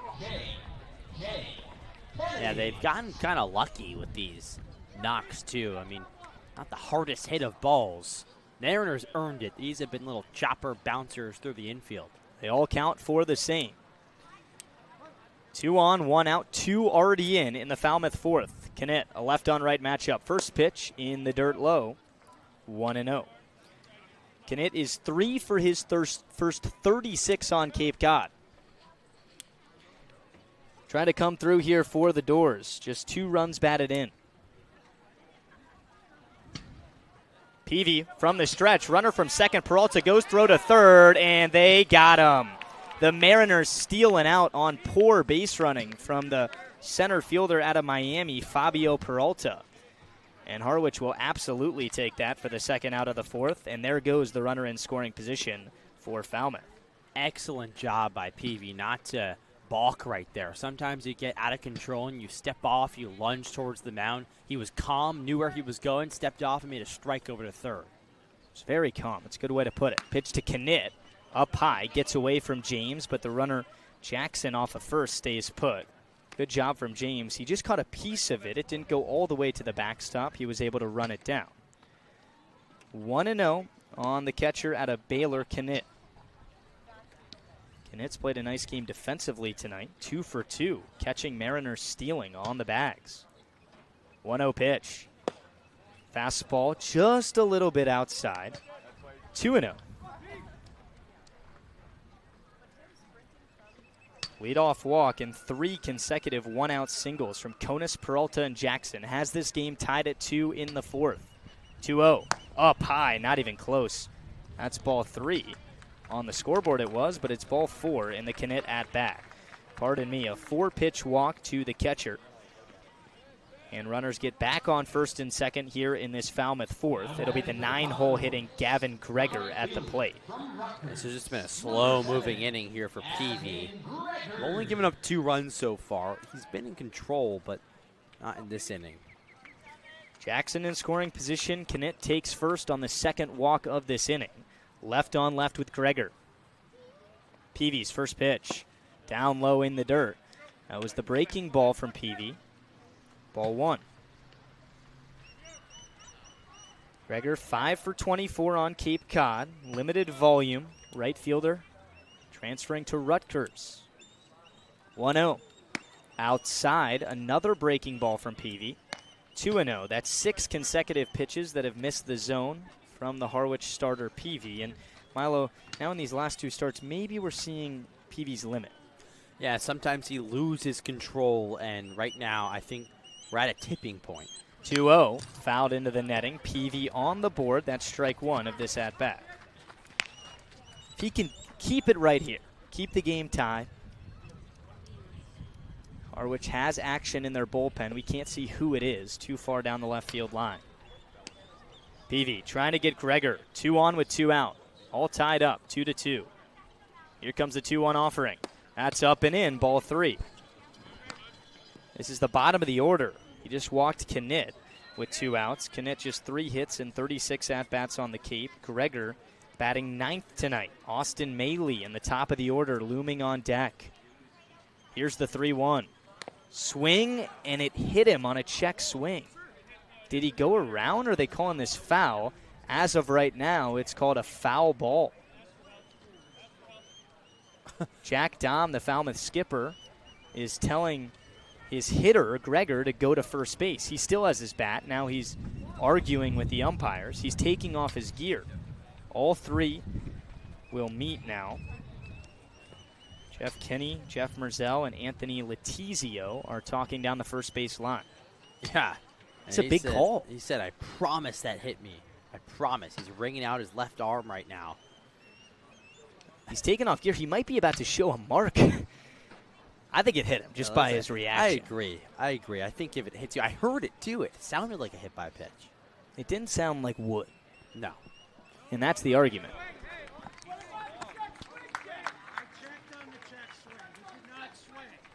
So Jeff Merzell is going to say, after meeting with the rest of the umpires, that the pitch did hit Gregor. He's awarded first base. The bases are loaded for Falmouth. And Steve Englert said, what about the check swing check? And then Jeffrey Merzell said, I did check on the check swing when I was talking to the rest of my umpires.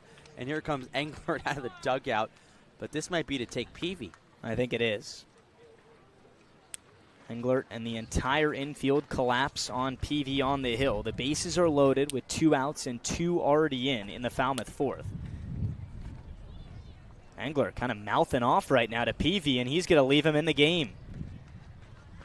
Englert trying to get his lefty out of Georgia to kick things in gear. 2 walks, 3 hits in the 4th inning.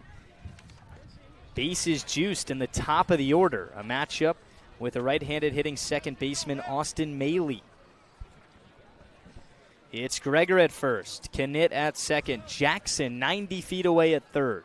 2-2 between Harwich and Falmouth on the road here at Gov Fuller Field. A big spot in just the 4th inning.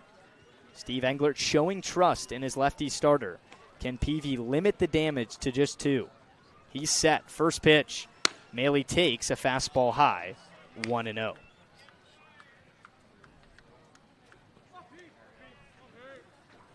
Harwich dugout continues to encourage Peavy. He's just got to find the zone right now. 1-0. That's a strike at the knees. 1-1. Englert saying, keep attacking from the dugout. Keep attacking. This would be a cool moment if Peavy can get out of this after Steve Englert left him in the game here. Trying to retire the side in the 4th. 1-1.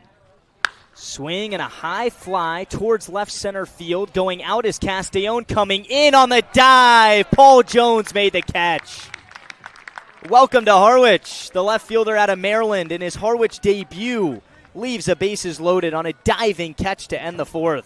Falmouth on 3 hits and a walk scores the 2 to tie it up here.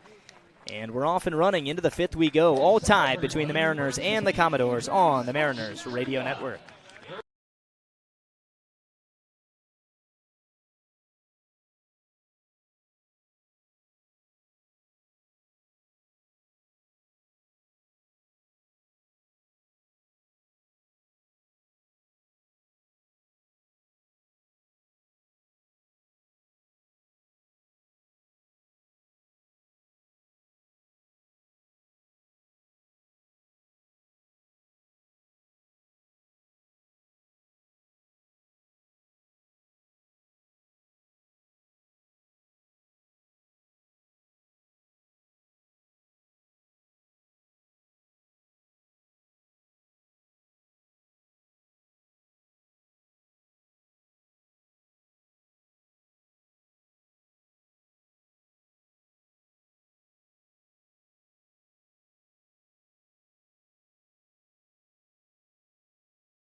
Start of the 5th inning, and that means Mariner trivia time. Falmouth and Harwich tied up at 2-2. Your Trident trivia question of the day. We're going to the big leagues and the World Series for this one. Which former Harwich Mariner pitcher has recorded the final out of the entire World Series? Wow. That's a good question. That's tough. Sawyer Goldwine, our producer, always hooking up the Mariner faithful with fun, relevant, and Mariner-based questions. That's the question of the day. We'll give you the answer in the 7th inning on the radio. 7, 8, and 9 coming up for the M's. James, Jones, and Kirikov. And Falmouth goes to the bullpen. Bergman's day is done. It's Caniel Rosado on the hill. 6'1 lefty out of UCF. Here comes the first pitch to James. Inside, did that hit him? It looked like he just got out of the way. Man, that was athletic. It might have went in between his two legs. I don't know how he skipped out of that one, but not even arguing it hit him. So 1-0 the count on the Harwich catcher Sean James. Both teams score 2 in the 4th. Harwich see if they can retake the lead now in the 5th. 1-0 pitch. James cracks one down the left field line, but foul. 1-1. Rosado out of the bullpen, rising sophomore at the University of Central Florida. He's just 18 years old. He's the youngest Falmouth Commodore. Can you believe that? There are kids pitching born in 2007 of this league. Man, that makes me feel old. He's out of Castleberry, Florida. That's just north of Orlando. Appeared 15 times at UCF, a 5.68 earned run average. 1-1 pitch. Taken outside. James ahead on a borderline breaking ball. 2-1. Go back to the end of that 4th inning. Hitter on deck for Harwich, Paul Jones, made a diving play in left field to strand the bases loaded. 2-1 to James. Up high with the heat. Harwich's catcher gets ahead, 3-1. That's good at bat here from James. Trying to get the offense going once again. Falmouth had some fight in the last frame. It's up to the Mariners now to tack on some more. Harwich has dominated Falmouth in the first 2 meetings this summer. 3-1. Inside ball 4. A good at-bat from Sean James. And the Harwich leadoff hitter is on via a walk to start the 5th inning. Just the first walk of the game from a Harwich hitter. The starter, Braden Bergman, who is pulled after 4 innings, went 4 innings of 5-hit, 2-run baseball. No walks, 3 strikeouts. Had some bad luck, or I guess it was just unfortunate. Got 2 quick outs in the 4th, then 3 consecutive Harwich hits to give up the first 2 runs of the game. Time called at the plate. Lefty Paul Jones dug in, but he didn't Velcro his wrist guard on properly. It fell off. Now it's back on, and we're ready to go. Left on left with Rosado. First pitch to Jones. Breaking ball clips the inside corner. Called strike 1. Yeah, that had some late movement there. Breaking ball looked like a fastball to the hand, but then at the last second curled in. Caniel Rosado has a fastball, sinking fastball, cut fastball, split finger fastball, and a slider. 0-1 pitch. Swung on, bouncing ball to first. Gloved on one hop by Putty. Throw to second for 1. The return to first goes into the Falmouth dugout. It hit right off the stairwell, bounced back into play. Falmouth gets 1. That's a 3-6 fielder's choice. And it looks like Jones ran into Rosado, the pitcher. They collided at first base. It wasn't too bad, but they did bump.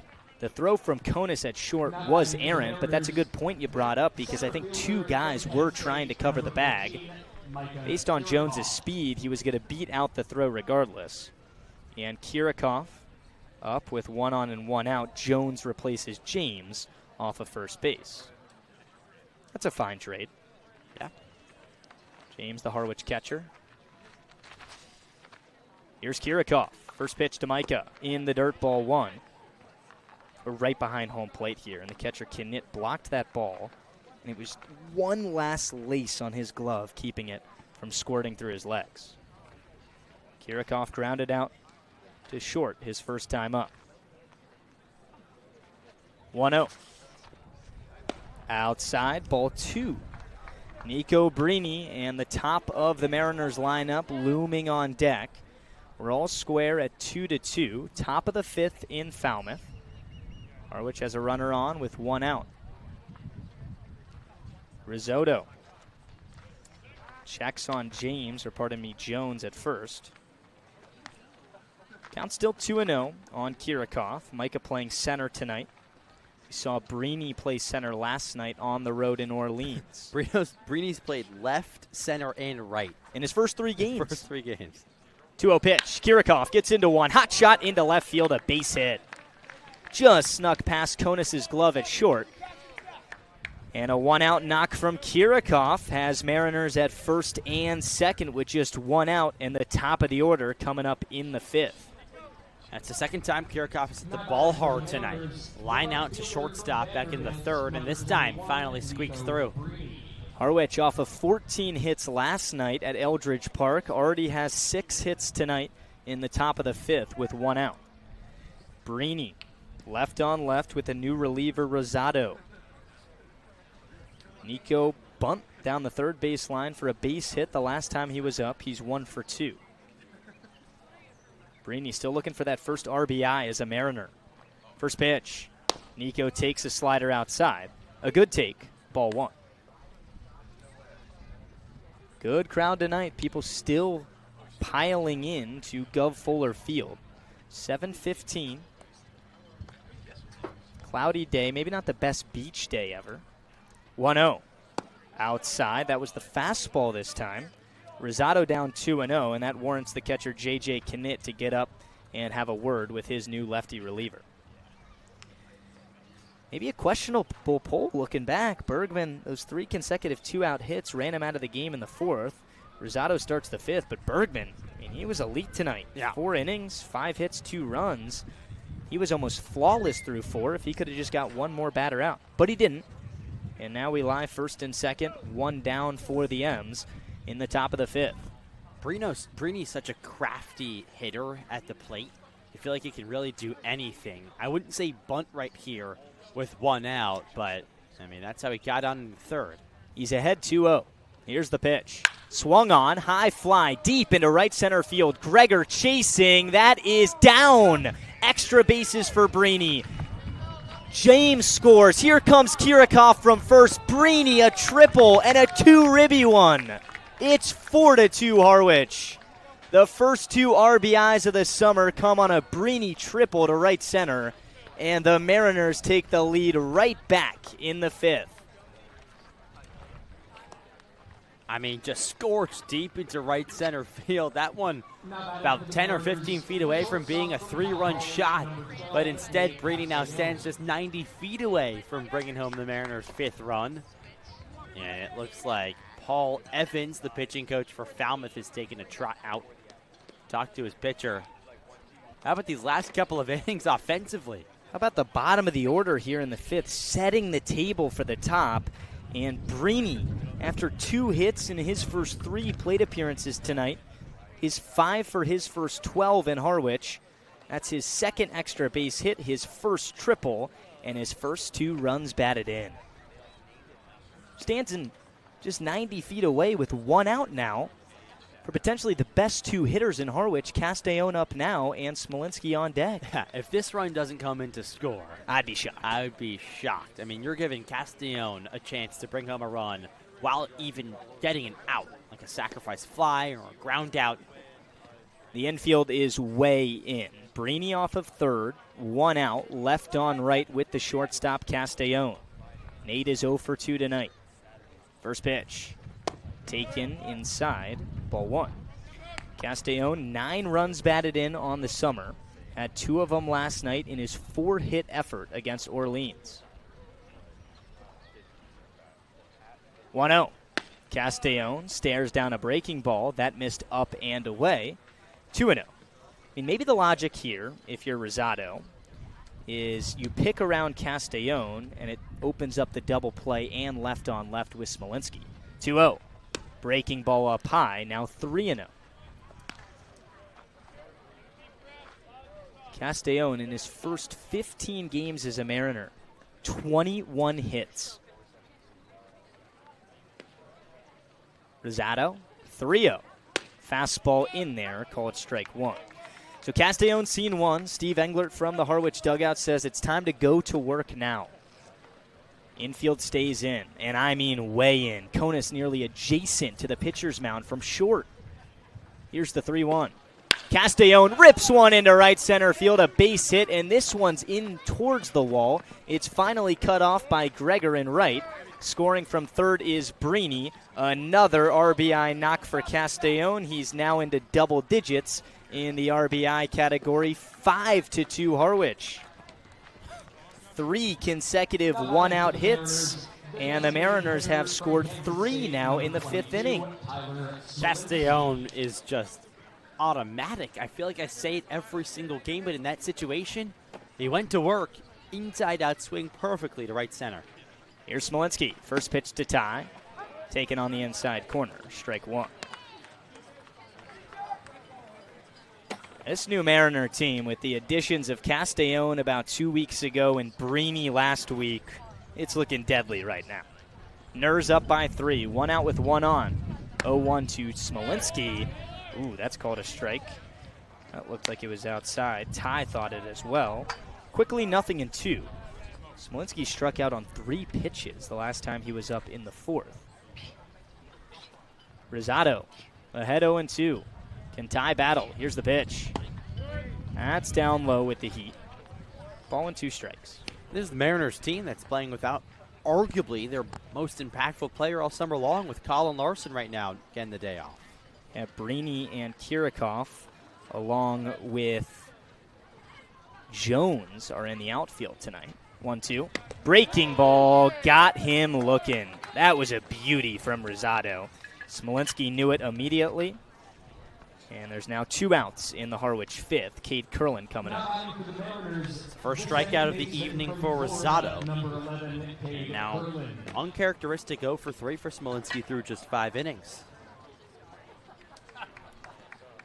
And here comes the skipper, Jack Dahm, for Falmouth. Falmouth has got to go to the bullpen in just the first inning of relief from Canyel Rosado. Harwich has scored 3 on 3 hits. Still have a runner on.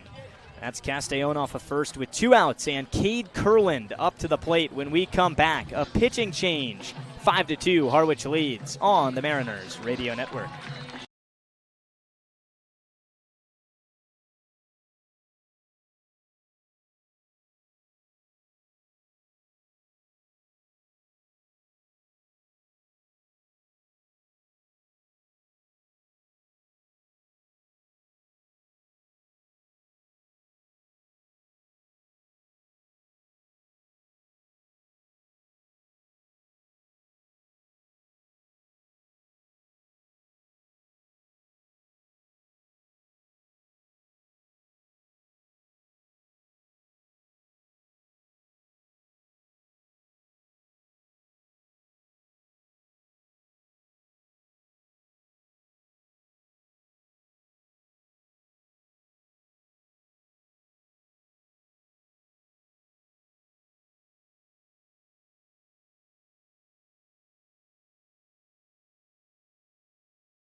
A pitching change in Falmouth, and the second pitching change of the inning from the Commodores brings in Colby Putnam, the righty out of Gardner-Webb. Stands at 6 foot, 180 pounds, hometown Shelby, New York. The Mariners have scored 3 in the 5th inning. Cade Curlin has a 2-out at-bat with Nate Castellón off of first. It's right on right. Curlin doubled his last time up in the 4th. First pitch, taken for a strike atop the zone. That's an 87-mile-an-hour fastball from Putnam. So Jack Dom took out the starter Bergman after 4 innings of 2-run ball to bring in Caniel Rosado. Rosado just got 2 outs, gave up 3 hits, 3 runs. And he's responsible for Castellon at first. Check on him. He's back with a dive. Right hand into the bag safely. Putnam has not pitched this summer on Cape Cod. In 17 appearances at Gardner-Webb, pitched to a 4.94 ERA. 0-1, up high, ball and a strike on Kurland. Cade Kurland with his double in the 4th, came around to score on the Quentin Coates 2-out double, who's on deck.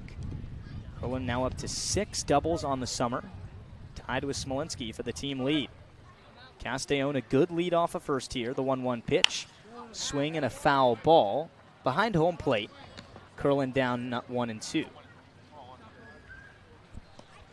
A Harwich onslaught in the 4th inning and the 5th inning. 5 combined runs in these 2 appearances at the plate, and the Mariners might not be done just yet in the 5th. 3 already in. 1-2. Kurland takes outside, and everyone thought that was going to be called strike 3, but it wasn't. Kurland going to see another pitch. Counts now even at 2-2. Righty Putnam working quick from the stretch. He's set at the belt and comes home. 2-2, skips away from the catcher low. That's ball 3. Castellon goes into second base on the wild pitch. And an RBI chance now for the M's with a man in scoring position. Yeah, just no chance at catching that one for the catcher right there. And it bounced off the screen nicely right back to him. Castellon held on at second. Harwich has 6 combined hits. 3 in the 4th, 3 already in the 5th. Can Kurland come through? The payoff. Outside, ball 4. The first batter that Putnam sees out of the pen, he walks. Kurland on for the 2nd time tonight. And Quentin Coates will see a few pitches for an at-bat here in the 5th. Yeah, this inning for Falmouth is just getting real long from a defensive standpoint. I'm looking at the defenders. Second baseman Maley's had his hands on his knees right now. Third baseman Jeffries is kicking around dirt. Here's Coates, 1st and 2nd, 2 outs. Harwich up 5-2 in the 5th. First pitch. Coates stares at a fastball right down the middle. That's called strike 1. Coates is 1 for 2. RBI double back in the 4th. Up to 5 doubles on the summer. Same amount of runs batted in as well. A double here could maybe score 2. Putnam, the 0-1. Coates takes a slider outside. Counts even, 1-1. This is a Falmouth team where pitching has been an issue all summer long. A 4.93 team ERA, that's dead last on the Cape. 1-1 pitch. Coates swings and fouls it into the mitt of the catcher Knit. And Putnam a strike away from getting out of this long 5th inning. Coates going to have to battle down 1-2. Kurland off of first. Castellon in scoring position at second. Here comes the 2-strike pitch. Coates fights it off foul. Survives to see another one. That's what he did in an at-bat back in the 4th inning. Just saw enough pitches, was behind in a 2-strike count early on, then eventually squared one up for a double all the way into the left field corner down the line. Putnam, a long look in. Now he's ready. 1-2 again. Swing and a high drive lofted down the right field line. Gregor chases, and he caught up to it. A running catch from the right fielder for Falmouth ends a long Harwich 5th inning. 3 runs on 3 hits. The Mariners leave 2 on base and now have the lead again. It's 5-2 M's. We've played 4.5 on the Mariners Radio Network.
Bottom of the 5th inning in Falmouth. Harwich with a 5-2 lead over the host Commodores. 2, 3, and 4 coming up for Falmouth. TJ Zierman is now in the game after 4 innings of 3-hit, 2-run baseball from the Harwich starter Jackson Peavy. All 3 hits and both runs came in the 4th inning. His night is done, in line for the win right now. And TJ Zierman steps in for the 5th. Zierman has pitched now 4 times on Cape Cod, 8 innings. First pitch swinging is Jeffries, a liner into the left field corner, a fair ball. That rolls all the way into foul ground. He's still moving up to second and will stay there. On the first pitch of the bottom of the 5th, Jeffries puts one the other way for a stand-up double. Now, at the end of the bat, just poked it down the line. And welcome to the game, TJ Zierman. As I was saying, in 8 innings, Zierman has given up 3 earned runs, but TJ is coming off his best appearance of the summer by far. He was a part of the no-hitter through 9 innings for Harwich. That was on the 11th of July. Went 4 innings of no-hit, no-run, 7-strikeout baseball against Chatham. A.J. Putty digs in, leadoff man in scoring position. First pitch, outside. Breaking ball from Zierman, 1-0. Jeffries is having a great summer, a .330 hitter, 6 runs batted in. That's his 4th double, as he has a leadoff at second base right now. Zierman from the stretch, the 1-0. Swing and a miss at the breaking ball, 1-1. Zierman, in those 4 innings of no-hit, 7-strikeout ball against Chatham, did walk 5 hitters. That was a night for the Anglers where they had 12 base runners, all from walks, but no hits. 1-1.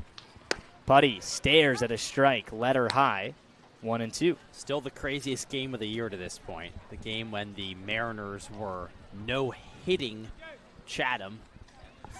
Then they were going to walk it off, and they did walk it off. So much was happening. 1-2.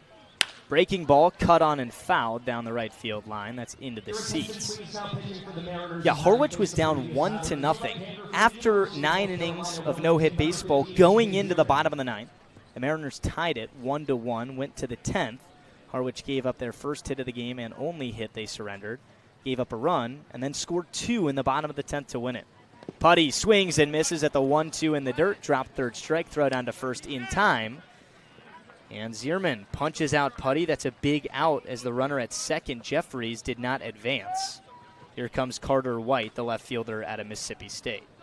Yeah, excellent pitch right there from Zierman. A nice job by James to keep it in front of him and make the good throw to first. White digs in, right on left matchup. Carter's 0 for 2 tonight, a pop out and a strikeout.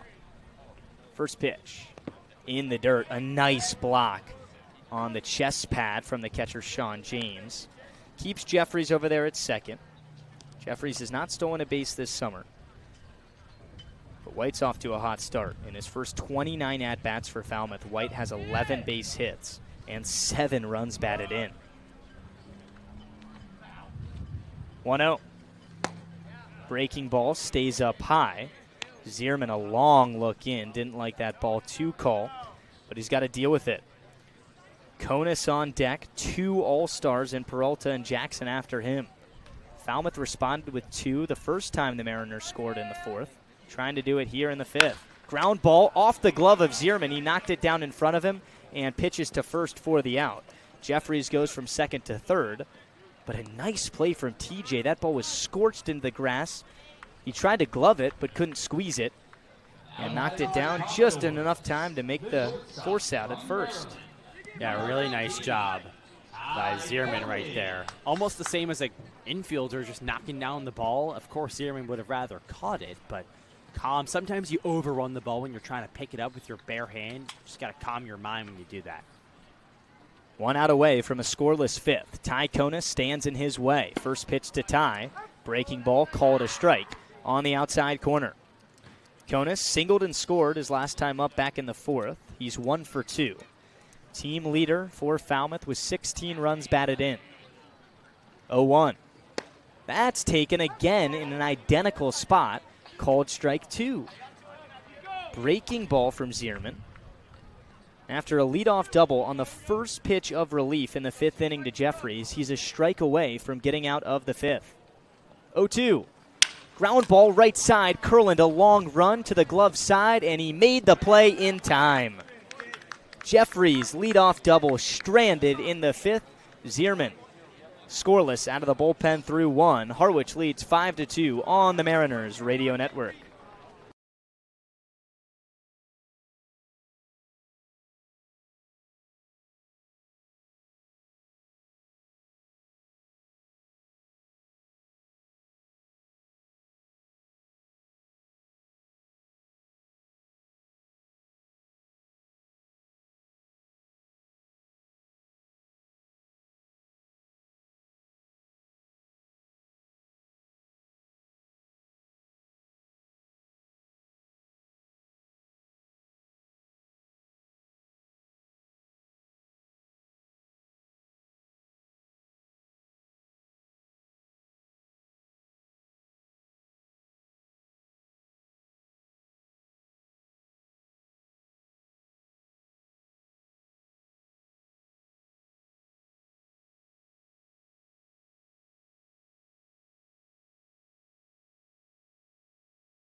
Start of the 6th inning here in Falmouth.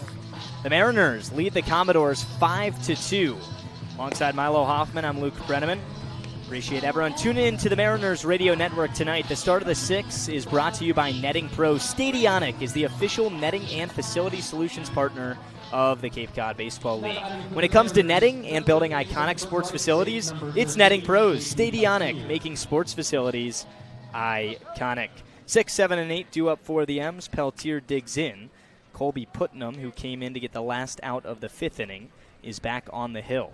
First pitch to Peltier, breaking ball, a slow one, called a strike on the outer edge. That came in at 74 on the radar gun. Peltier's 2 for 2, a pair of singles, had an RBI single in the 4th. 0-1. Swing and a miss. A big cut from Peltier. 87-mile-an-hour fastball from Putnam. So not a reliever that's going to blow you away with velocity. Off to a nice start in this at-bat, 0-2 against the Harwich third baseman Peltier. 0-2. Up high. 1-2. Good start tonight for JP. Came into this game 0 for his last 15 at the plate. 2 for his first 2 tonight. Trying to make it 3. Find his way on. 1-2 pitch. Swing and a foul straight back. Peltier battling in the 2-strike count. He'll see another. Milo, a different style of game this time with Falmouth. The Mariners ruled the Commodores 13-0 the last time we were here, beat them at home 12-3, and those were blowouts from the get-go. Yeah, it feels like tonight Falmouth is going to stick around a little bit more. 1-2, looping, breaking ball, hardly missed the zone. Cold ball 2, and that's just the second time in the first 3 batters that Putnam has seen on the hill in relief, where he's walked off the mound thinking he was going to get the call and didn't get it. 2-2. Peltier takes one down in the dirt. The count goes full. Harwich has had 3 hits their last 2 times up to the plate. 3 hits for 2 runs in the 4th, 3 hits for 3 runs in the 5th. That's en route to a 5-2 lead. Payoff. Peltier smacks one up the middle. He's 3 for 3 tonight. And maybe the fastest man on Cape Cod takes first with a leadoff knock in the 6th. JP has 13 stolen bases this summer. JP Peltier at the plate tonight, though, has been red hot.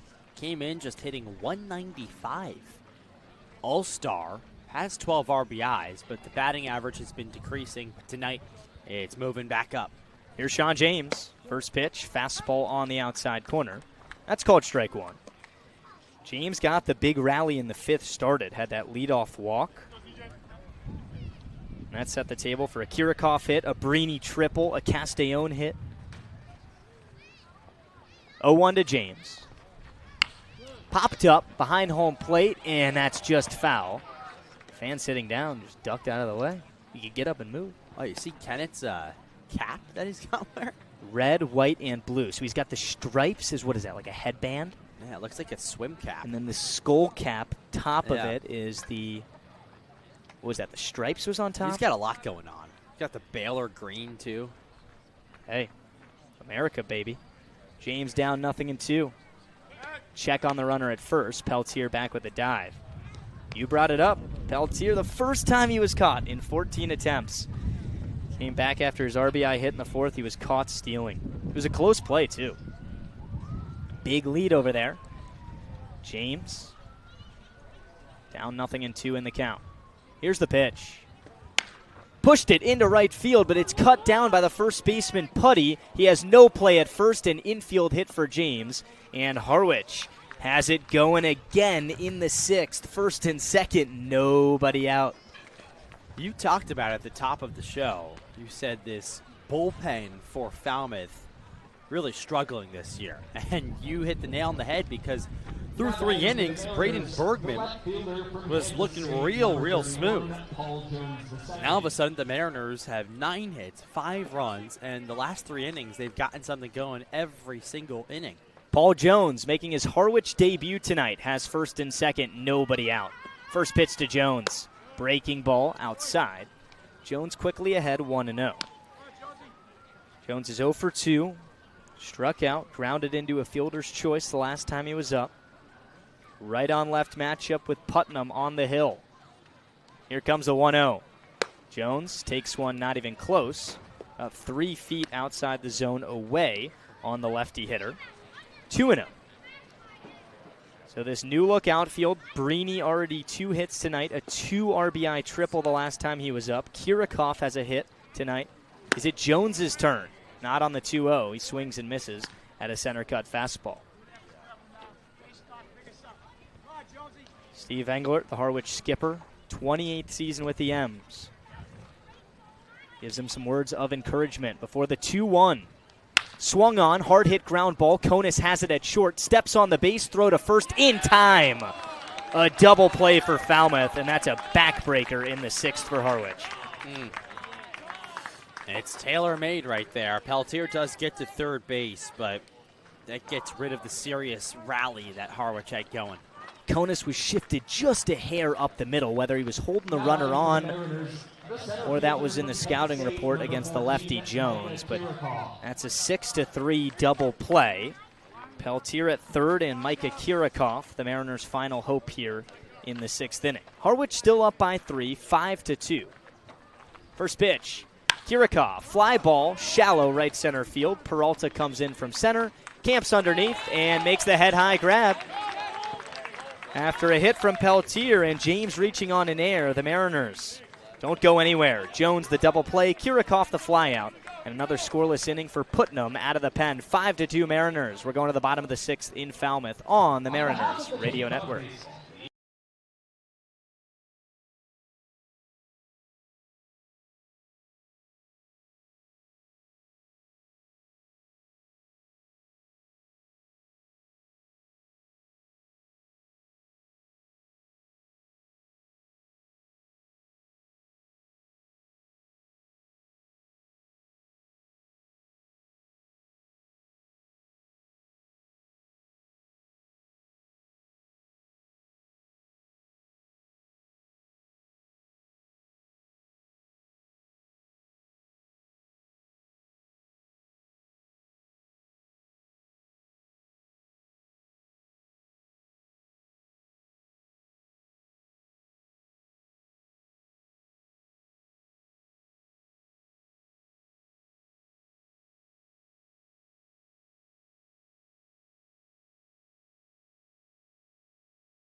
Bottom of the 6th here in Falmouth. TJ Zierman climbs the hill after coming in relief for a scoreless 5th. He's back out there, and the Commodores have 6, 7, and 8 coming up. That's Peralta, Jackson, and Knitt. The first 2 are all-stars for the Doors. Remember, the 2026 Cape League All-Star Game is this Saturday at the home of the Mariners, White House Field in Harwich. Alongside Milo Hoffman, I'm Luke Brenneman. Mariners on the back end of a 2-game road trip. We were in Orleans yesterday, now here in Falmouth for some Thursday night baseball. First pitch to Jackson, a broken bat, slow roller up the middle. Castellón comes from short, and he threw him out. That's an efficient way for Zierman to get the 6th going. 1 pitch, 1 out on the 6-3 putout. Yeah, another shattered bat. That one a no doubt shattered bat right there. And it slowed down the ball. Castellón had to charge and readied his glove before the ball even got there and made a good throw. Peralta gets up the line quick. Now here's Riley Jackson. Jackson's 1 for 2. RBI single back in the 4th. Right on right. Wind picking up. First pitch, it hit him. That got him on the elbow guard. Both Commodores that have been hit tonight. And that pop of the sound of that guard, it's doing its job, that's for sure. Yeah, 2 hit-by pitches tonight, and perfectly placed gear to prevent too much pain. But again, you're just looking for that smooth inning over the last couple of frames, and it just hasn't come. There's been traffic nonstop. Number 4, JJ Knitt, is going to get an at-bat. 1 on with 1 out. Jackson just hit by a pitch. We're 2 pitches into the 6th inning. Here comes the first to Kennett. That's down low. 1-0. So Kennett struggles so far this summer. 3 for his first 35 at the plate. That's rare. He was one of just 3 Baylor Bears in the Big 12 Conference to hit over 300 for average. Hit 301 at school, 15 runs batted in. 1-0. That's called a strike. Top of the strike zone, 1-1. Wind is now howling here in Falmouth. There's some sand flying around the field. Just got in my eyes. You mean to take over for this pitch? Trash going everywhere. I'll survive. Zierman, 1-1. That's a strike. A beauty of a fastball on the outside corner. Ball and 2 strikes. Kennett has popped up in foul ground to the first baseman Coates and walked tonight. 3rd time around in the Commodores' order. Bottom of the 6th, trailing by 3. The 1-2, just a little bit down low. 2-2. That was a nice fastball from Zierman. Ahead 1-2, maybe warrant a little bit of a borderline chase. A nice eye from the catcher Kennett. And the count's even at 2-2. Here comes the pitch. Runner goes from first. Breaking ball swung on, lofted into right field. Brini tracked it down, but he couldn't make the diving catch. If Brini would have caught it, he had the runner Jackson dead to right, standing on the second base bag for a double play. And maybe that's where his mind was before he squeezed his mitt. He dove, got an awkward jump out there and right. It was a sinking fly ball. It would have been a really impressive play, but it's one we could see him make. Yes, for sure. We've already seen him dive all around left field and center field as a Mariner, but excellent job there, or excellent effort, I should say. Just couldn't come up with it. You hope that doesn't come back to bite Harwich. 1st and 2nd, 1 out for the Doors. 9-hole hitter Gavin Greger at the dish. First pitch to Greger.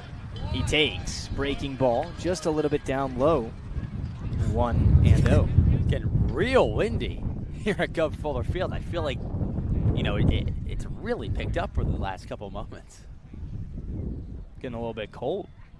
Yeah. Jackson at 2nd. Kennett at 1st. 1-0. Swung on, bouncing ball up the middle. Castellón has it at short. The touch on the second base bag, the throw, and the double play for the M's. 6-3, Castellón gets it done, and Zierman dials it up again. Back-to-back scoreless frames in relief for the M's, and Harwich leaves one on an inning-ending double play. 1 hit for the Doors in that inning. Harwich protects a 5-2 lead. We're going to the 7th on the Mariners Radio Network.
Start of the 7th inning, the Mariners lead the Commodores at Gov Fuller Field 5-2, and the top of the order is due up for Harwich. To give you the answer from the Trident Trivia question of the day, the question was, which former Harwich Mariner closed out and got the final out of a World Series game to end the entire World Series?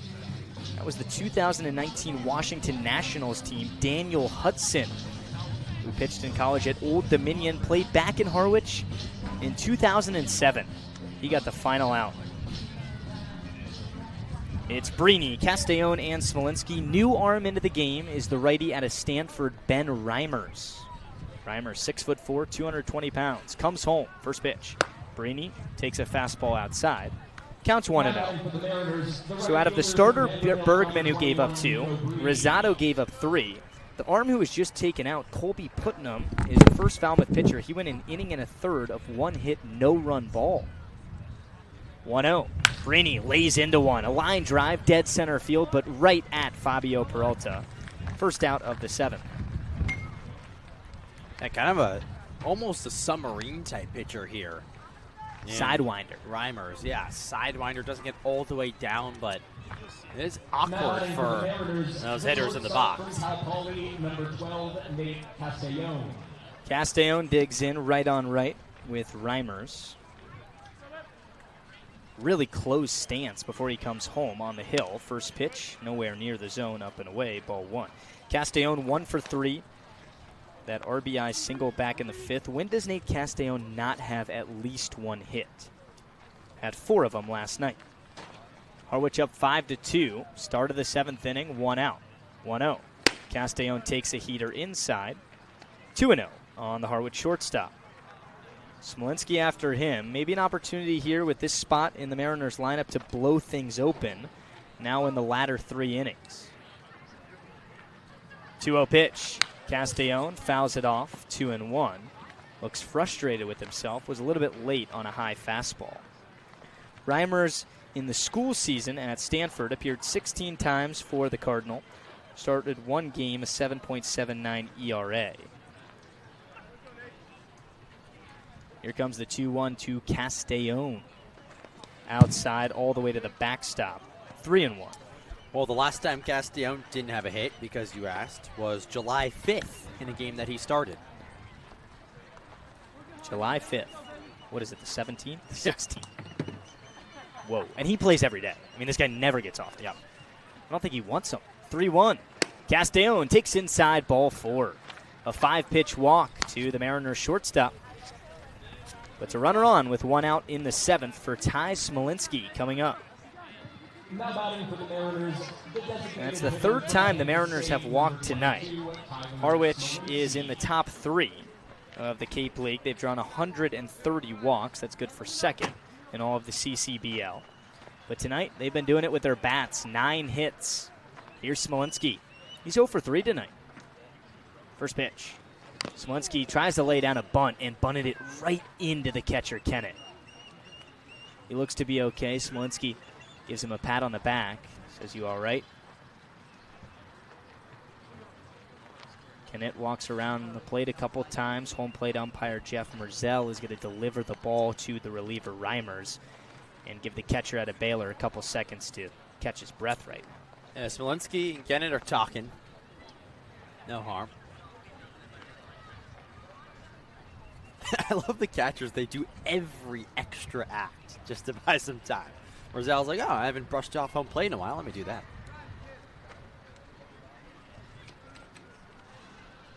All right, everyone's ready to go. Check on Castellone, back with an athletic lunge. Didn't go down to get the jersey dirty on that one. Just threw his right leg, which was his front leg, across his left leg. Got on the base in time.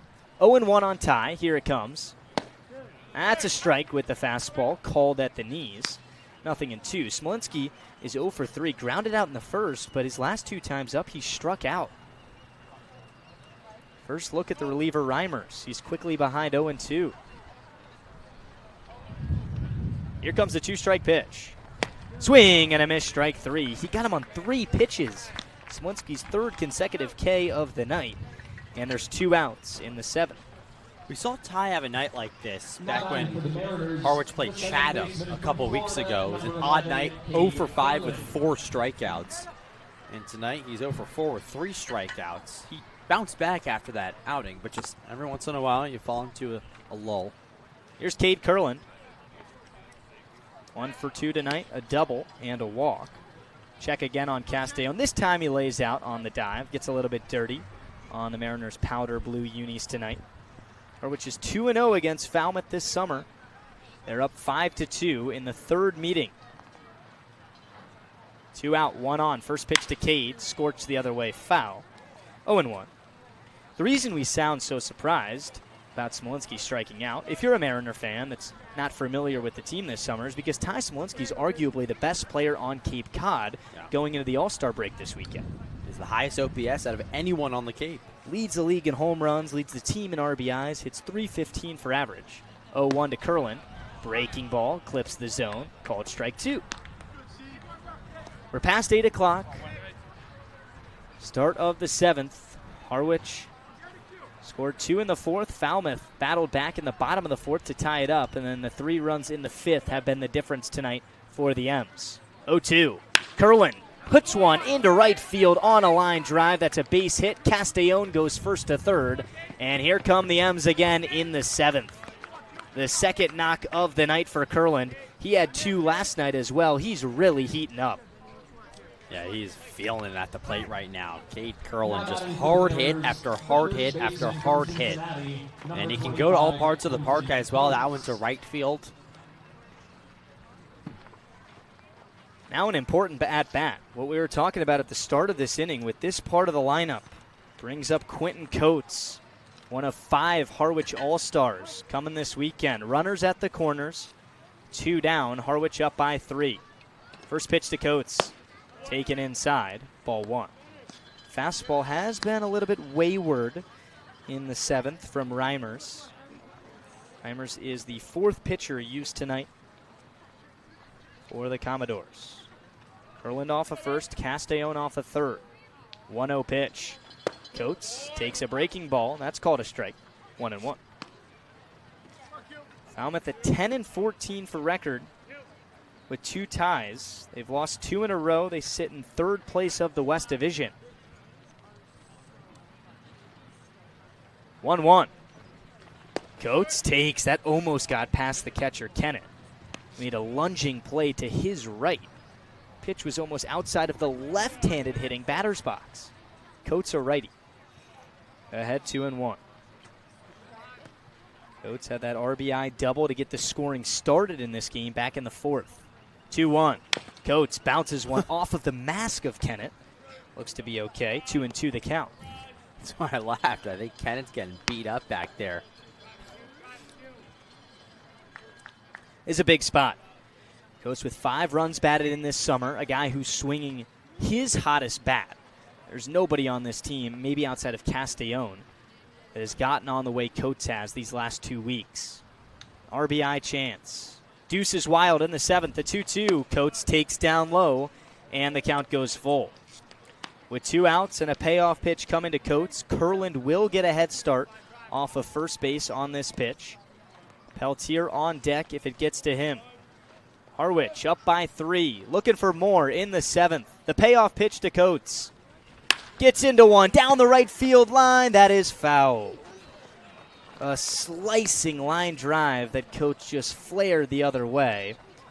But it was about 7 or 8 feet foul. And now it's a possession of one of maybe 18 little kids down there. There's the no netting part of the field that you get a little worried about. It's a hard line drive. Right. Now the umpire, first base umpire Jeff Kinney's telling him to get out of the way. And now, home plate umpire's getting involved too. Fans, please refrain from stepping onto the warning track or near the bullpen areas. I repeat, please stay away from the field of play. Thank you. Got to be the best PA announcer in the league here. I mean, that's just a voice from heaven. Please stay away from the play. Fans? He's good at his job. Here we go. 1st and 3rd, 2 out. Payoff pitch to Coates again. That's taken for strike 3 called right down the middle. Coates got fooled by a Reimers breaking ball. And the Mariners leave a one-out Castellon walk and a two-out Curlin base hit on the corners. 5-2. The score stays the same after 7.5 or 6.5. Everybody, time to stretch here in Falmouth. You're listening on the Mariners Radio Network.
Harwich looking to protect a 5-2 lead on the road in Falmouth.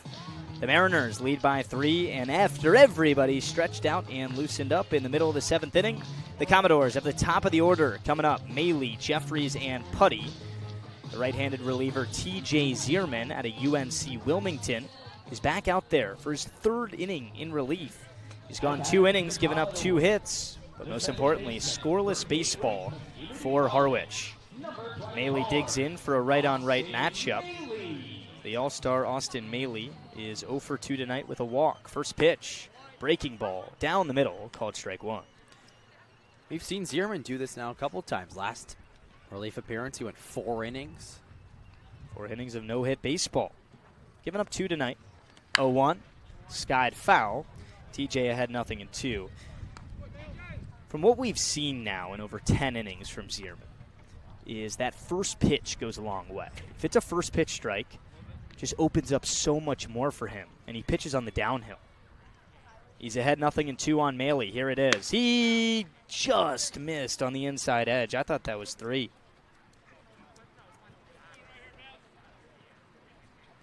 Maley, we'll see another. Ball and 2 strike count. Zierman working from the stretch with nobody on. Here's the pitch. Breaking ball hit him in the head. The ball still has not landed. Just scared my partner Milo. He didn't know it was still in the air. Maley puts his helmet back on. He looks to be okay. That was just a 75-mile-an-hour curveball, and it hit it right on the crown of the helmet. Leadoff man aboard. Maley's okay. Yeah, that's got to be scary right there. 3rd hit by pitch tonight for Falmouth hitters. The 3rd baseman from Michigan, number 6, Braden Jeffries. Brings up Braden Jeffries. Falmouth trying to get something going, down by 3. First pitch to Jeffries, breaking ball, outside ball 1, and that time Zierman is visibly asking the home plate umpire where that missed. He put his hand up, wondering if it was high or outside. Did not get a signal back from Jeff Merzel. Counts 1-0. Here it is. Breaking ball, that's nowhere near the zone outside. 2-0. There's been 2 1-2-3 innings tonight offensively for both teams. The Mariners went down 1-2-3 in the first. The Commodores 1-2-3 in the second. Ever since then, there's been so much traffic. 2-0. That's in there. Called strike 1. Harwich with 10 hits tonight. Back-to-back games now with double-digit hits for the M's. Falmouth with 5. Not a necessarily high-scoring game, though. Just 5-2. Bottom 7, plenty of time to play. 2-1. Fastball down low. And Jeffries in a 3-ball, 1-strike count with the leadoff man Maley off of first base. Top of the order started this inning for Falmouth. This could be their opportunity. 3-1. Maley goes from first, pitch skied into shallow left field. Paul Jones roams over towards the line, makes the grab. And the runner Maley, who originally stole second on the pitch, has got to retreat back to first. He does. 1 down in the 7th. That's a big first out, kind of settles things down. That came on a 3-1 pitch. And A.J. Putty is coming up to the plate. Putty's 0 for 1, reached on a hit by pitch and a walk. Eventually scored on that walk back in the 4th. Double play could end the 7th for the Mariners. That's the way the 6th inning got its first 2 outs when Falmouth had a rally brewing. First pitch. Putty takes a heater on the outside edge. Strike 1.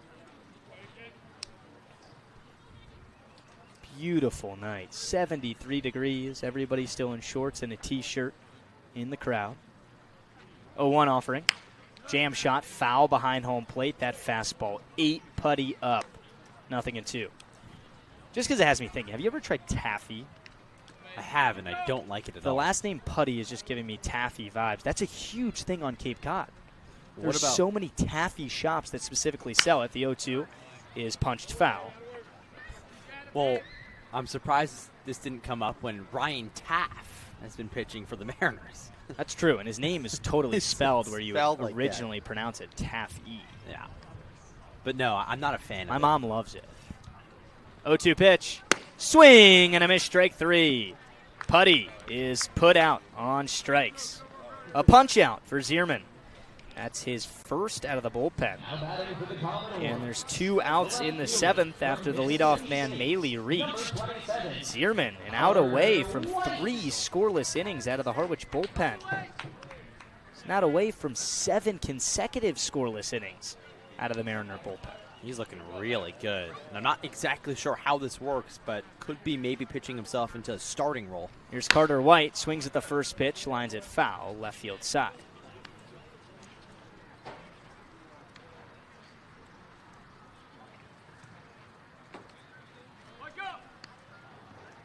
Oh, 0-1 the count. Maley off of first. He tried to run earlier in this inning in the Jeffries at-bat. See if he goes here. 0-1, check on him. A good move, but he spiked it in the dirt. Coates picked it at first base. That saved Maley from going to second, but start looking at all that room down the right field line. If one gets away on a pickoff move, he could go to third.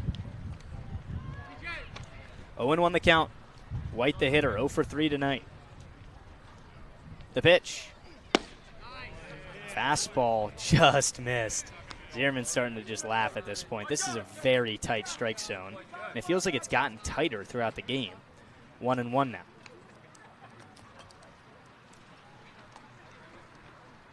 Zierman from the belt, 1-1. Breaking ball, that's in there, called strike 2. That caught the inside corner. White wasn't expecting it. Zierman a strike away. Harwich up by 3, bottom of the 7th, 1 on with 2 outs on the road here in Falmouth. 2-strike pitch in the dirt. Zierman spiked that fastball, tried to put a little bit more on it. That's the highest he's touched on the radar gun tonight at 92. The count's even at 2-2. Yeah, patted his chest after that pitch came home. That is my bad. See what he goes to here. So you go back to the heat. 2-2.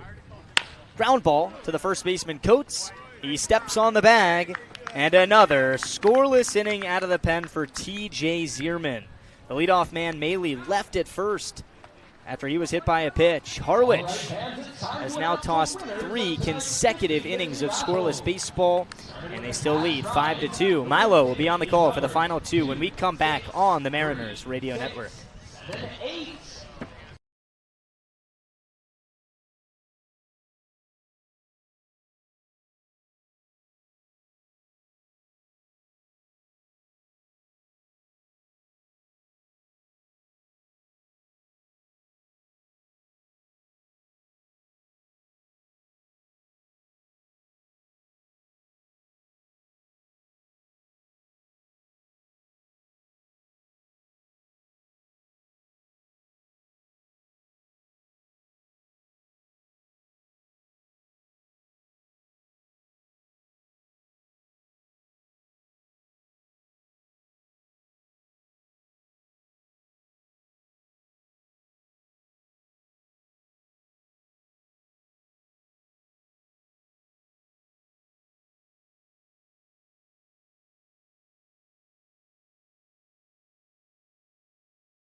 It's the start of the 8th inning here at Gov Fuller Field, and the Mariners hold a 5-2 lead over Falmouth. And let's take a check on some scores across the Cape, presented by the Massachusetts Office of Travel and Tourism. Katuitt over Wareham 6-1 in the top of the 8th. Brewster over Hyannis right now 7-2 in the bottom of the 7th. It's 2-1 Bourne over Chatham in the bottom of the 4th. And earlier today, Whitey took down Orleans 8-5 after 8 innings. Top of the 8th, it'll be 6, 7, and 8 in the Mariner lineup, starting with the righty J.P. Peltier. Still Ben Reimer's on the hill. He fires. Slider catches the middle part of the zone, and it's 0-1. Reimer's the righty on the hill that goes to the sidewinder delivery. Real awkward for righty hitters like J.P. Peltier. There's the pitch. Downstairs, and it's 1-1. But Peltier's been real comfortable so far tonight. 3 for 3 with 3 singles. Came into the evening hitting just 195 on the year. There's the 1-1. Inside with the slider, and JP gets out of the way. And it's 2-1. 5-2 Falmouth over Harwich, top of the 8th. Mariners trying to make it back-to-back wins. Falmouth comes in losers of 2 straight. 2-1. Chopper high, third base side. Jeffries charges gloves and throws to first in time. And there's one gone. It's the first time Peltier has been retired all evening long. Took 3 pitchers, and the 4th one gets it done. Third baseman Jeffries almost had to leap to bring that one down. So 1 gone for Sean James, the righty hitting catcher out of Mississippi State. He's 1 for 2 on the afternoon, singled his last time up in the 6th. Reimers bounces on the hill, comes set and fires. Fastball misses upstairs. And it's 1-0 on James. A 190 hitter on the season. It's a windy one here tonight in Falmouth. 1-0. High chopper behind home plate. And it's a foul ball. So the count is 1-1 on the Mariner backstop.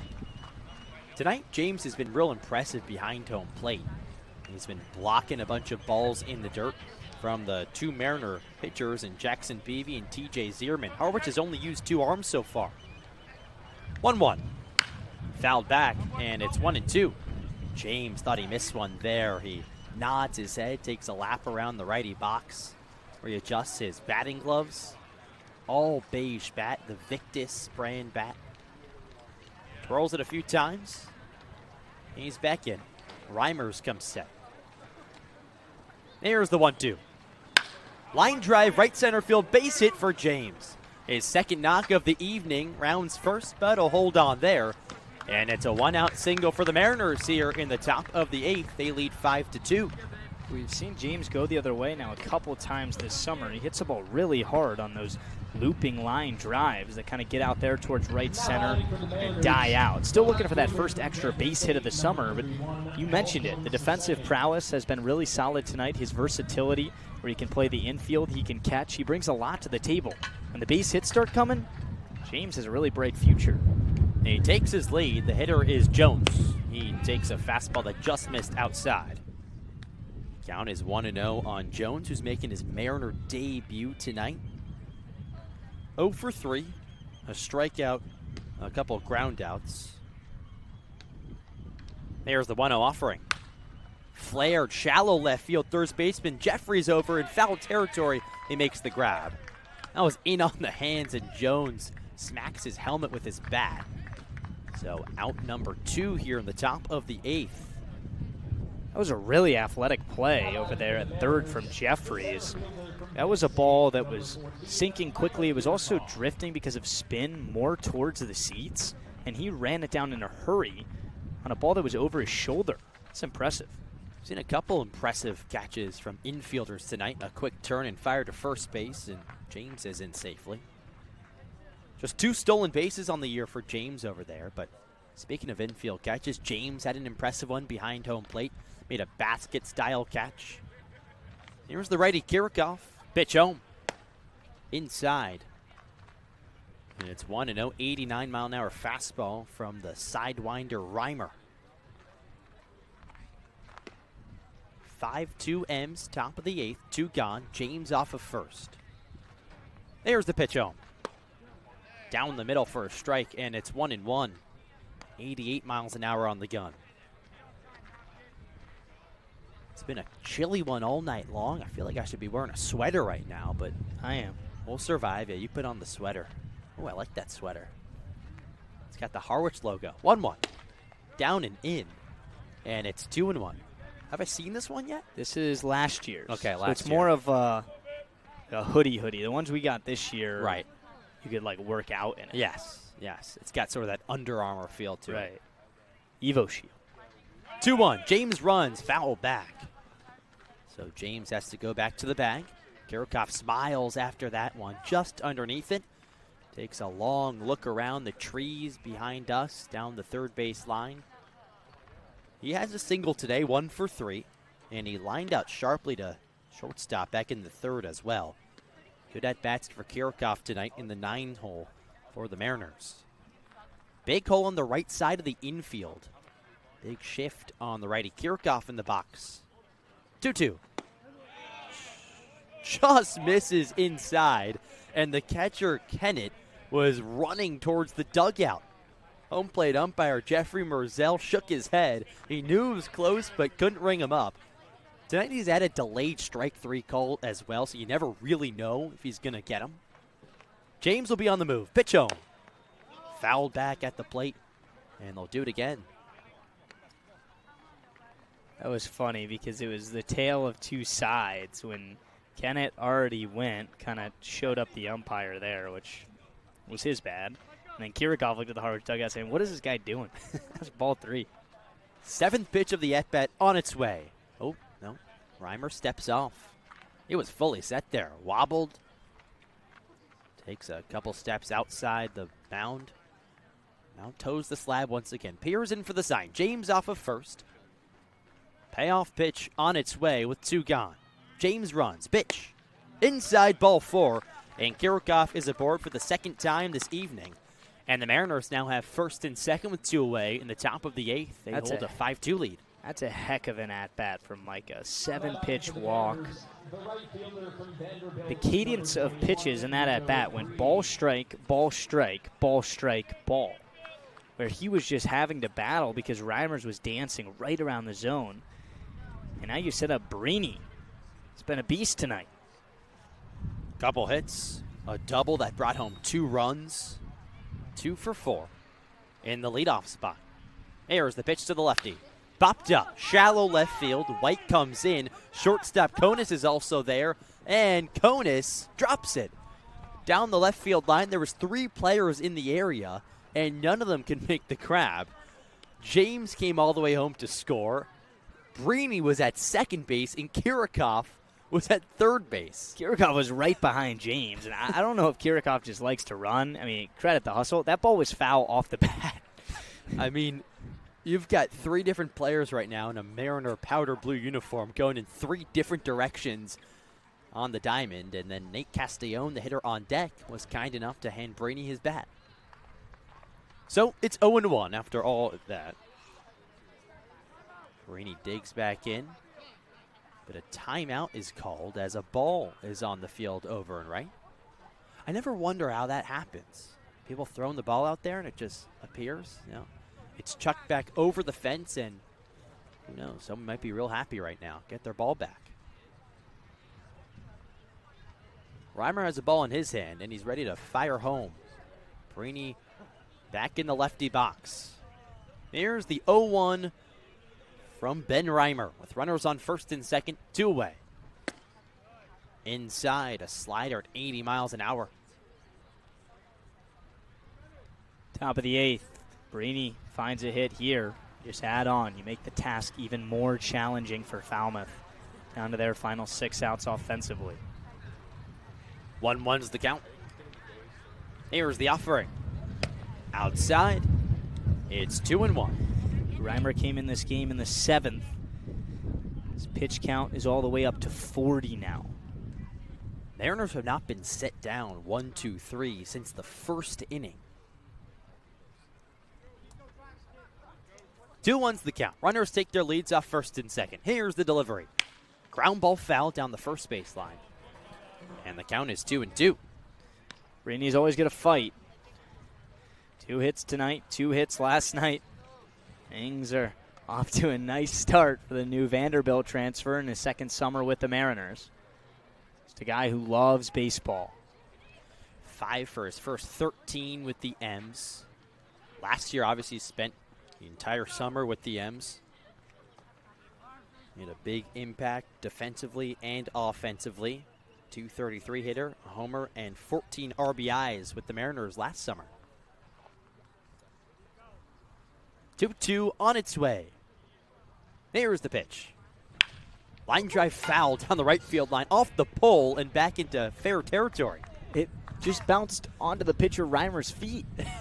Wow, the odds of that happening have got to be so There's low. no way that's ever happened here. See, if I were to do that in like the backyard, I would say that's fair. You got to keep playing. Yeah, you would have to keep playing that, no doubt. That'd be a home run in the backyard. Right. It's like if you shoot the basketball, it's so bad it goes off something, then in. Like, you got to count it. Well, that counts automatically. I guess you're right. 2 balls, 2 strikes, 2 gone, 2 runners on. Here's the offering. Misses outside, and the count is full on Brini. He nods in approval, stares down his bet, takes a few steps outside the lefty box. This could be a big moment for Nico Brini. Runners will be on the move. It's Kirikoff off of first. James off of second. Pitch. Ground ball to shortstop. Konis is there, fields and fires to first in time. And that does it here in the top of the 8th. The Mariners strand runners on first and second, bring home no runs as we go to the home half. Still 5-2 Harwich on the Mariners Radio Network. Try it, then buy it. Rent a new cat for up to 90 days. Then apply 100% of the rental cost to the purchase and save. The Milton Cat Rent to Purchase offer. Try it, then buy it. Go to miltoncat.com/RPO. Reader's Hardwood Supply is a candy store for wood, whether you're a professional or an amateur. Reader's Hardwood Supply carries over 70 species of both domestic and imported lumber from around the world, displayed in over 300 self-serve bins for your selection. So for your next project, make it your masterpiece with stock from Reader's Hardwood Supply. The woods of the world are here at Reader's Hardwood Supply. If you can dream it, if you can cruise in it, if you can summer in it, fish from it, or take it for a day at the beach, we can protect it. The Baldwin Group. Protecting the possible.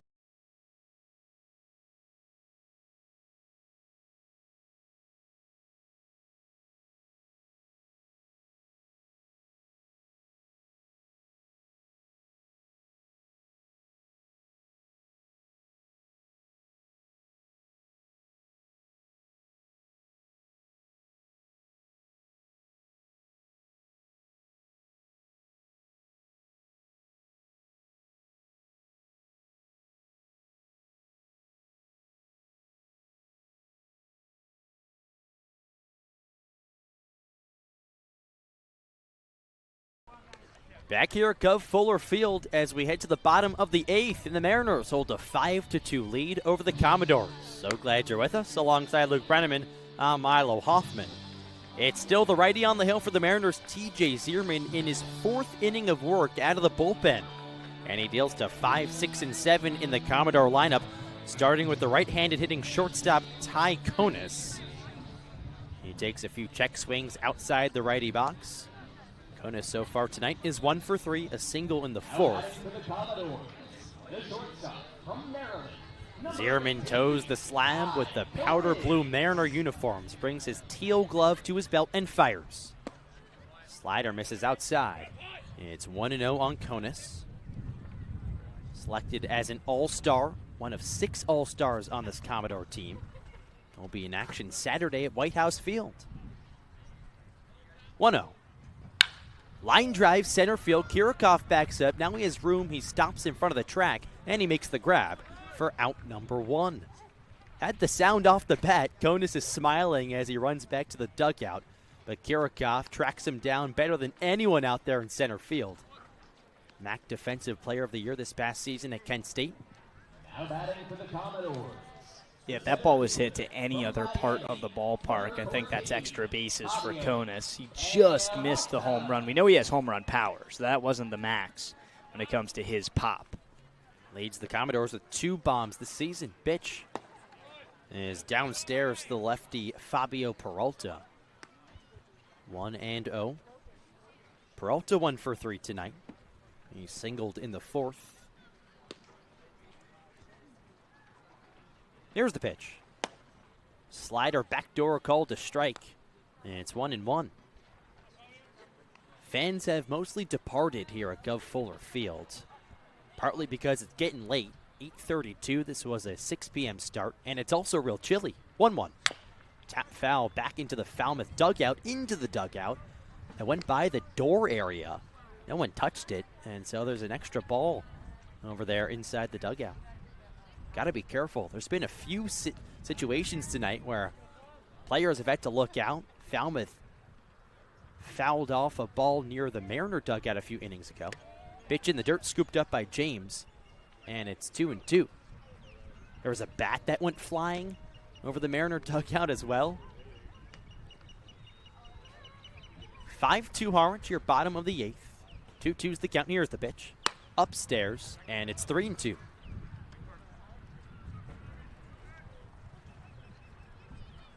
Zierman tonight has just allowed 2 hits. He has yet to walk a batter.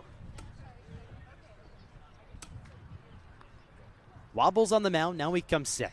There's the payoff. High fly foul down the left field line, way out of play. And they'll do it again. Love the way TJ attacks when he's on the hill. I think some of his breaking balls get away from him where he does see probably more 2 and 3 ball counts than he would like to. And that runs his pitch count up. Payoff. High drive, center field. Kirikov is there. He stops, camps under, and he makes the one-handed grab for the second out. That's a perfect example. The second hitter in this inning that he's fallen behind, and especially with his back up against the wall in a 3-2 pitch, he can't miss. Peralta has an all-star of an eye. When he gets on, he's a threat. You got to be thinking of all of those things, but back-to-back pitches to challenge Peralta. Then he gets the fly out. Quickly 2 outs, nobody on. He's an out away from 4 scoreless innings in back-to-back appearances in relief. And this is serious stuff we're seeing. Really a breakthrough for the rising sophomore on the hill. He deals to the righty, Riley Jackson. A strike on the outside corner, 92 miles an hour from TJ Zierman. And he comes home, he really splits the zone in half. When he hits the outside corner, it's right on the edge. When he hits the inside corner, it's paint. 0-1. Looping curveball inside, and James has to awkwardly backhand it. And the count's even at 1-1. When he's on, we've talked about it multiple times tonight, it really feels like he's on, commanding the zone. Last appearance out of the bullpen as the 1-1 is a swing and a miss, slider outside, 1-2. He did walk 4 Chatham batters, so had trouble commanding the zone. But tonight, he's yet to walk a hitter. 1 ball, 2 strikes, 2 gone here. Bottom 8, Harwich on top, 5-2. Zierman, here's the pitch. Curveball, foul down the third base line, and they'll do it again. Jackson has reached twice so far tonight. He singled in the 4th and was hit by a pitch in the 6th. One of 3 Commodore hitters to be plunked tonight. Mariners have just used 2 pitchers this evening. There's the pitch. Curveball upstairs, had a little break, and it's 2-2. Jackson Peavy, the starter for Harwich, 4 innings, gave up just 2 runs, 3 walks, and 3 strikeouts. And now TJ Zierman, piggybacking. This is awesome. It's also really resting the bullpen. 2-2. Ball upstairs. Did it foul off of his bat and into James's glove? The home plate umpire, Jeffrey Merzell, has no clue. He has his hands up right now, as if to say, I have no clue what just happened. And now he brings a meeting with first base umpire Jeff Kinney and third base umpire Anthony Letizio. I think it's going to be strike 3. I think it did hit his bat. The Mariner dugout knew it immediately. James was adamant about it. and he's going to ask the other umpires. However, he called the third base umpire, Letizio, over first. The guy who had the best look at the right-handed hitter was Jeff Kinney, who's the first base umpire. And they're going to say it was a foul ball. Didn't James catch it? Hey, it looked like he catch it. It wasn't a normal foul tip into his glove. The count is 3-2 right now on the hitter Jackson. And next pitch is about to be on its way from Zierman. Payoff delivery. Outside ball 4. So after the Mariners thought they might have had strike 3, Zierman walks his first batter of the evening in Riley Jackson. And Falmouth has a 2-out runner aboard in the bottom of the 8th. I always talk about how thin the margins are in this game. And Harwich up 5-2, a little bit of insurance, not much. Kennett, a guy that I think Zierman's confident in going after. Talked about his recent struggles at the plate throughout the start of this summer. As Hunter Dilworth tosses up the PitchCom technology and walks on out slowly from the Mariner dugout with his sweater going to accompany TJ Zierman, and the whole Mariner infield is also out there. Mariners, first time they beat Falmouth, it was 13-0 here at Gov Fuller Field. The next time on July 30th, that first time on June 18th, sorry. June 30th, they beat them 12-3. Do the math, that's 25 runs put up on Falmouth. Tonight, just 5, and they just hold a 3-run lead. Now a runner on first for the Commodores in Riley Jackson with 2 gone. And the home side is trying to spark a little rally. Kennett has reached twice tonight. He walked in the 4th, singled in the 6th. That was all after a pop out to the first baseman, Coates, back in the 3rd. 1 for 2. Zierman gets the sign. Here's the pitch. Fastball down Broadway, and it's 0-1. So Zierman talks to himself and laughs because this pitch that he just got the first strike called on is the one that he's saying was strike 3, the payoff pitch in the last at-bat. 0-1. Tapped slowly down the third baseline. Peltier fields it in foul territory, just barely. Ooh, that was right on line, I thought. Jeffrey Merzel was all over that one. No confusion. He knew it was foul. Peltier was ready to sling it to first. We've seen him show off his arm. That would have been about as far a throw you could possibly make from third base. Merzel's a Cape League legend. He's been around here for a long time. He always shows up to a lot of games that at least we call, and he calls behind the plate with full-on Yankees outfit. You guys would get along. Should talk to him after this one. 0-2's the count on Kennett. Zierman fires, runner goes, pitches outside, throw to second, is on a line, and on target, and on time. Sean James throws out Riley Jackson, and that does it in the bottom of the 8th. It's 5-2 Harwich as we head to the 9th on the Mariners Radio Network. If you're a Massachusetts resident and don't have a bachelor's, you could be attending 4Cs for free, all while preparing for careers that actually move you forward. Aviation maintenance, nursing, dental, funeral service, we've got it all. capecod.edu/free. Heading to Nantucket this summer? Skip the traffic and take to the skies with Cape Air. With convenient flights from Norwood to Nantucket, you can start your vacation sooner without the hassle of traffic. That way you spend more time relaxing and less time getting there. Experience the Cape Air difference and book your next flight today at capeair.com. Let Cape Air be your wings in the Northeast.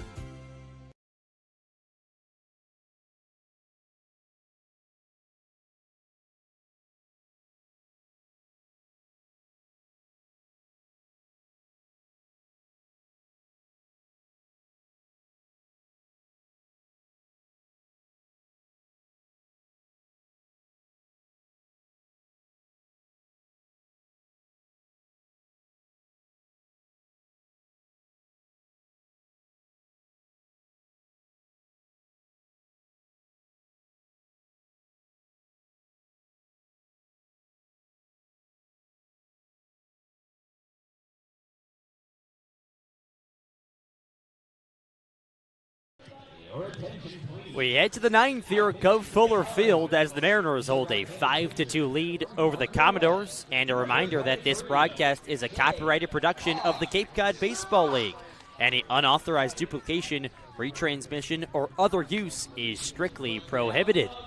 The Commodores make another call to the bullpen, and they call on righty J.R. Struck, who just finished his freshman season at Rollins College. His past collegiate year, 18 appearances, a very solid 3.63 ERA, 42 strikeouts, just 22 walks. This is his Commodores debut. And he deals to Nate Castellone, the second hitter in the Mariner lineup, 2, 3, and 4. And it's quite the challenge for Struck to begin his Commodore career. Nate Castellone, 1 for 3 tonight, comes in a .396 hitter on the season. The righty twirls his black bat a few times. Struck comes set. There's the pitch home. Fastball called to strike on the outside corner. And it's 0-1 on Castellone. That came in at 90 miles an hour. J.R. Struck. I mean, is that not the perfect name for a pitcher? 0-1. Slider down and away. The count is 1-1 on Castellone.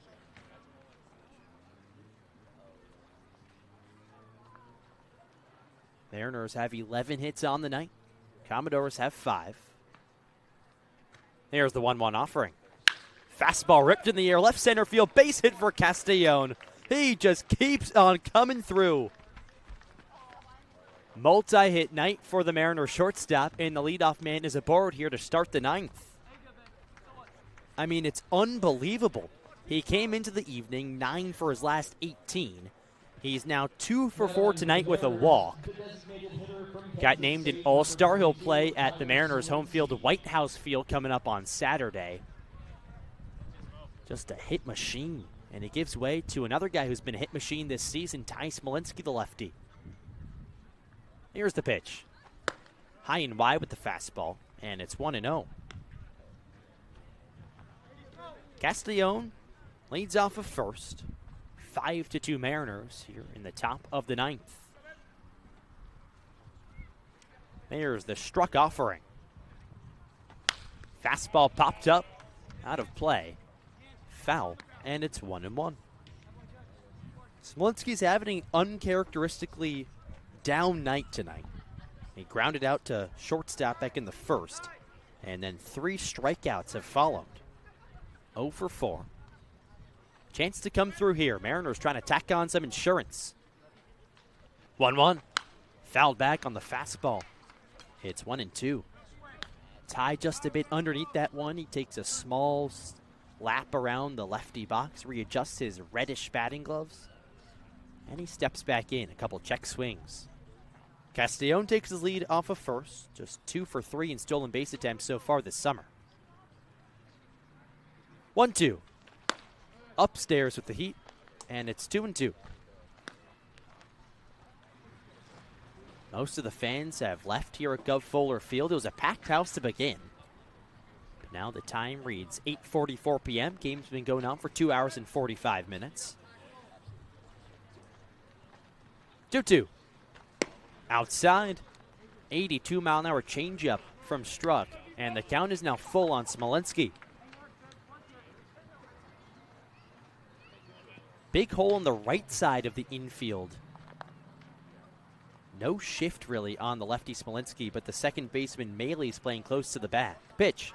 Swing and a miss. Runner goes. No throw, but Smolinski got in the way of the catcher, Kennett. So there's 2 outs on that play. Smolinski swung and missed. It's his 4th strikeout of the night. And Castellone is called out because Ty got in the way of Kennett trying to make the throw. So it's a very unorthodox double play. And just like that, there's 2 gone in the top of the ninth.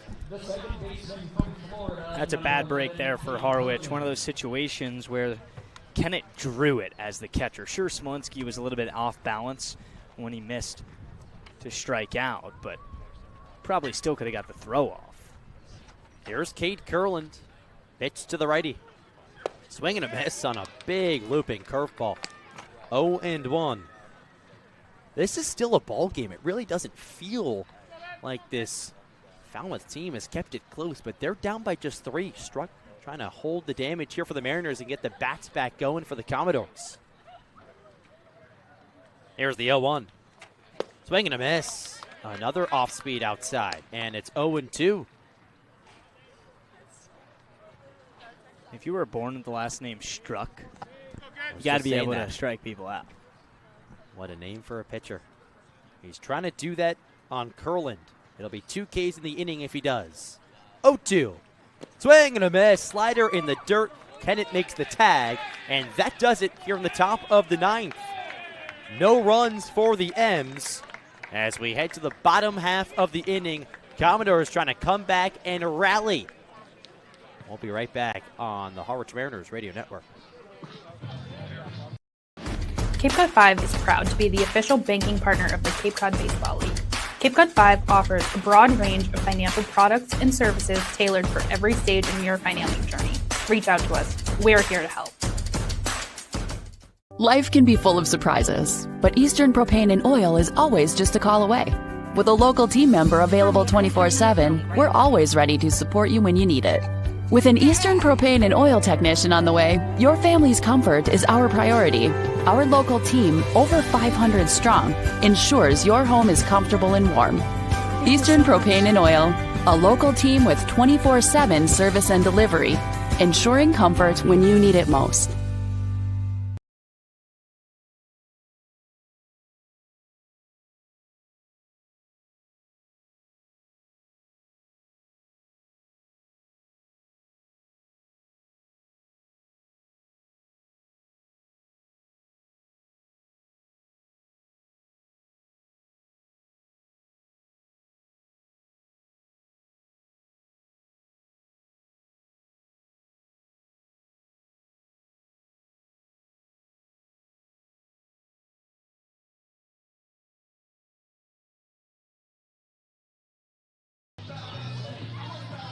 We go to the bottom of the 9th here at Gov Fuller Field, and the Mariners trying to close it out over the Commodores. 5-2, Harwich leads it, and it's T.J. Zierman, the reliever, still on the hill for the M's for his 5th inning of work.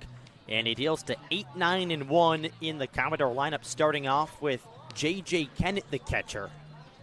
Zierman has pitched 4 innings to this point, just allowed 2 hits, 1 walk, and 2 strikeouts. Kennett was up last inning, but Riley Jackson was thrown out trying to steal second by Sean James, the catcher. So now it's a fresh count for the Baylor backstop. Zierman with his teal glove on the hill, first base side of the rubber. He brings it to his belt. There's the pitch. Slider misses outside, and it's 1-0. Mariners trying to go for back-to-back wins. Commodores trying to avoid a 3-game losing streak. 1-0. Down and away with a fastball at 90 miles an hour, and it's 2-0. Last time Harwich was here at Gov Fuller Field on June 18th, they won 13-0. A lot closer this time around. 2-0. Fastball down the middle for a strike, and it's 2-1.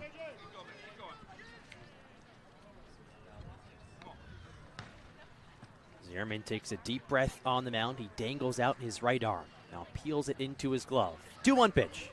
Fastball slicing down the right field line into foul territory. Right fielder Breeny goes over, and he makes the grab as he runs up the stands over there in right. How did he make that play? What a catch! I mean, some guys slow down when they know they're moving into a man-made object, or how about metal bleachers over there? Breeny ran all the way through them with stride, jumped up the steps while he was catching the ball. Man, that was awesome. It's like a Derek Jeter-esque play, running into the stands at full speed, almost like a basketball play when you go for a loose ball and you go into the stands. He had to run up the stairs, though. Here's the lefty, Gregor. Fastball misses inside, 1-0. Gregor is 0 for 2 tonight.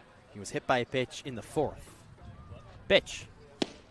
Fastball over the inside corner for a strike, and it's 1-1.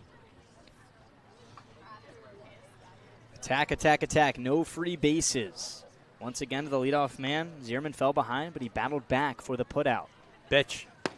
Fastball called to strike on the upper half of the zone, and it's 1-2. This one would feel nice for Harwich. Going into a big game tomorrow night at home against YD. Get the Red Sox coming off a win on Sunday night against them right before the All-Star break, and Harwich is going to have a fresh bullpen. 1-2. Swing and a miss. A ball in the dirt, scooped up by James, gets up, throws to first in time, and there's 2 gone in the bottom of the 9th. This has been the best. Maybe Zierman's looked even better than his no-hit effort, because although Zierman has given up 2 hits in relief, he's not walking guys. He's hit 2 batters, which is, I guess, equivalent to 2 walks, but throughout the course of what is an out away from 5 innings of scoreless baseball in relief, all with a 3-run lead. Here's the righty Maley. He looks at a ball outside. Last challenge for Zierman. I mean, the stats on its own is wonderful if you can go 5 innings of no-run baseball, but he came in this game in the bottom of the 5th inning. Harwich had just taken a 5-2 lead, and he's kept it that way. 1-0. Fastball misses high. It's now 1-1 on Maley. This is a Falmouth team in the final 2 weeks of the season that is really going to have to start chasing a playoff spot. They're about to fall to 10-15. They're only in a spot by a game and a half. 2-0. Fastball on the inside corner for a strike. It's 2-1. Zierman has done nothing but fill up the zone. Trying to do that a couple more times. 2-1. Check swing, foul ball, and it's 2-2.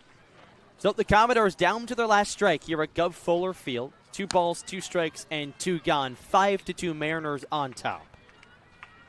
Maley takes a few steps outside the righty box, picks up a handful of dirt. He brushes it off his jersey. Zierman, deep breath on the hill. He brings his glove to his belt. Here's the 2-2. Strike 3 called, and the ball game is over. Zierman with a thumbs up over to the bullpen out in left field, and he gets the job done for the Mariners.